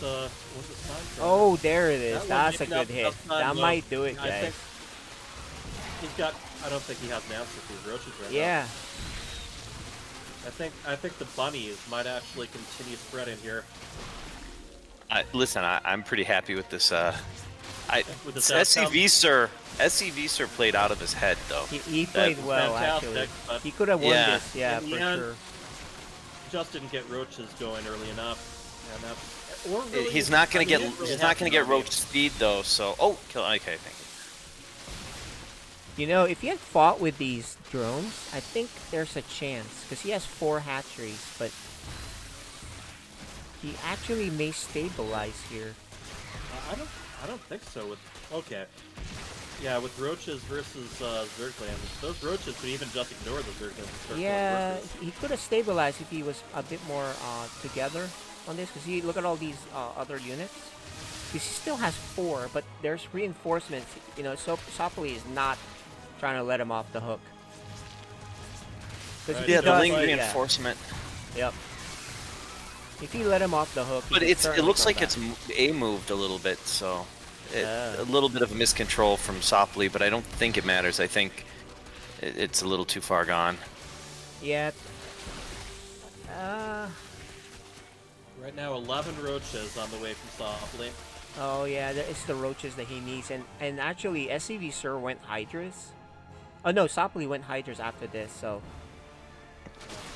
he should. One of those. It's something I find really tricky about ZVZ: when to go roaches, and how to respond to it, because roaches, once you've got enough of them, then Ling Bane just doesn't do anything. yeah, he lost So his you Roach gotta, Warren. You gotta So be ready. the problem is he can't counter the roaches with just all these Lings because he lost his Roach Warren. Well, he doesn't even have enough Lings to count Yeah. that number of Lings. Okay. What a All right, great we have fun the game. 2G 12 minutes Angry of action. Space Harris. Angry Space Harris has taken it. Thank you. I must be heavy today. Sopley carries. Yeah, definitely. Right, back and forth match, back and forth. That was really good. That was so close. It was very crazy. That was so Very close, crazy. guys. SCV Sir. I lost so many unnecessary links. God damn. You both so many suffered unnecessary real damage. links. That was some of my highest APM, and you're still 100 higher. Yeah, same. That my average is like my average APM for at least in the US servers is 193. Yeah. That was extremely high even for me. God damn. SCV Sir, I would have assumed that Sopley, the way he played the first game, you would not have been able to hang. And a month ago, it wouldn't have been close. But Yeah. in the last month, you've put on 300-400 MMR, and it definitely has shown. That was amazing from you. Thank you. And Yeah, the Baneling control was really annoying for me because that meant I can focus like on anything else but just trying to control my Zerglings. So You did a really good job with greatly that done. too. One of the things there is just that in, Ling Bane matchups, you gotta be ready for when your opponent switches to roaches. No, for sure, for sure. I was behind. Yeah, there that was like my only choice left because I knew that like okay, if we're gonna continue this, I'm probably gonna lose. So I'm just gonna like switch to roaches and try to make the roach speed as quickly as possible and then overwhelm. And it worked out pretty well. It could have probably worked out better, but in the end I just kind of didn't regroup my roaches again. That was probably. SCV Sir, one other note. You Yeah. did an amazing job coming back at some initial errors. I know you missed Zerglin speed. You had you weren't able to get your third up in time. Then all of a sudden you were dominating. So great job Yeah, keeping that was cool. impressive. That was impressive how you Thank know. you. And man, a few of those Banelin hits. I think especially what got me was the one where you had the Zerglings on one side of Sopley's Zerglings, and then you had like 2 Banelins that were just on their way home and ended up. Yeah, that killed a lot. Yeah, that it- was great. That was an epic moment. Yeah, I was so like flabbergasted when like suddenly I had no Zerglings, like done. I saw you coming back to my main, and I was like, oh, okay, I gotta pull back a little bit here. Yeah, but GG's. You're Yeah, gonna GGs be for a sure. threat. You're gonna be a threat, man. Yeah. Nice job, guys. All right, we went the distance here. Congratulations to Angry Space Heroes. Who's gonna be playing next Saturday? Do we have the schedule? Yeah, up the on schedule. screen? Let's pull up the schedule real quick. Give me a second. And it's also on Liquipedia now. If you guys are interested, you can check it out there. We just got to do some cleanup now and make sure all the players are in our website, all their stats. But the schedule. Wikipedia is all about cleanup. Yeah, here's the schedule. We are off next week, so you can do some show matches. Oh, okay. Because of we made All adjustments right. based My on imagination's availability. already going wild. But Yeah. week 3, the third week, which is week 2 of real play, Cheesy Nachos versus Rageous Raiders. Well, if we could also draft the new 6 players. Hey, you can do that as we draft get next draft. week, yeah, and then do some Yeah. show matches for fun if you Just want. gotta make. Yeah, probably. We could even maybe do some matches with them, followed by the draft, so they can show Yeah. their stuff first. Yeah, you can do We've whatever you got, need next week. It's off. We've got 3 new silver players and 3 new diamond players. So. Yeah, let's show them. Let's go through them real quick, and actually we have their intros, so that we can kind of have a sneak preview of For everyone but Clem. the new players, except for Clem. Yeah, so why don't you go ahead and I'll show the intros, talk about each of them. Well, I mean, there's too much information just yet since I haven't had a chance to see many of them in action, but I can tell you the basics. We got, first of all, SOS is the one I find most interesting. It's a Chinese player, currently in Canada. SOS. And, yeah, just big, despite calling himself SOS, he is Zerg. He's diamond level. And he is just very enthusiastic. These are people.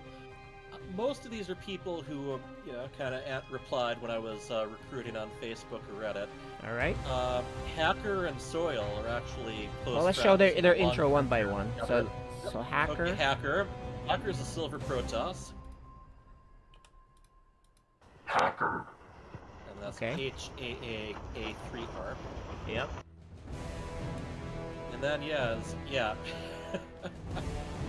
I love it, Backdrop of a wall, forget it. I'm gonna show you my vacation video. Yeah, and so Soil. Soil is Soil. a close friend of his, Silver Zerg. And they're both in the United States. Neither of them close to anywhere you can go surfing, but, that's what vacations are all about. Now, possibly, maybe, he is a Diamond Zerg. I haven't actually seen him play it, but he has been very active in our voice chats. He's been joining in team games and peep mode with a bunch of people. Yep. And last and one then is we also have Man Shark. Man Shark. Cool name, Platinum Terran, again There from you the go. United States. All right. Okay, well that's the preview. Yeah. Yeah, and not pictured, but he's there. Clem. He's another Algerian player, a close friend of Harus. Cool. Silver Terran. I will say Harus is very much pulling to try to get him on our team, so you don't have friends against friends like we had brothers against brothers as far as the Algerian players. So what you're saying is I need to snipe him and then trade Green Pyre for him? We can still do it might trades. happen because I Yeah. do have to keep Harus happy. You saw how good he played. Well, Okie that'll do it, dokie. guys. Week 1, congrats to Angry Space Harriers with a close win. Nice job for Thanks, Infinite Supli. Cyclist. Thanks for covering my failures. I'm gonna get off the edge of my seat now, and I'm gonna go grab the takeout. Yeah, it was a real nerve-wracker there. Yep. Bye, guys. Thanks. Yeah, we'll end this stream, but you guys can play whatever you want. Go to the Discord. Great seeing you guys. My wife has demanded luck, have takeout, fun. so I'm All off right. in my car. GG's, guys. GG's. GG's.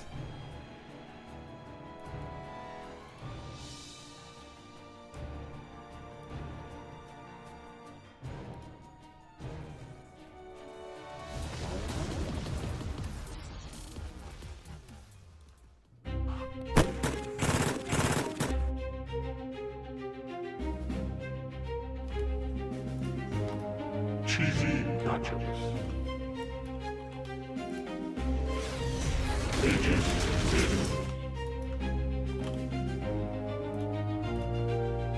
Infinite Cycles.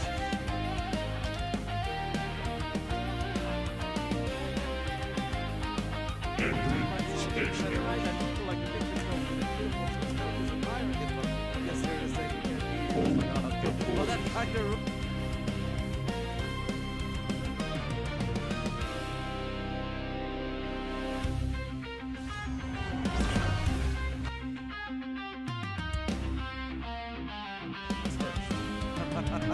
Well, there's only one way to find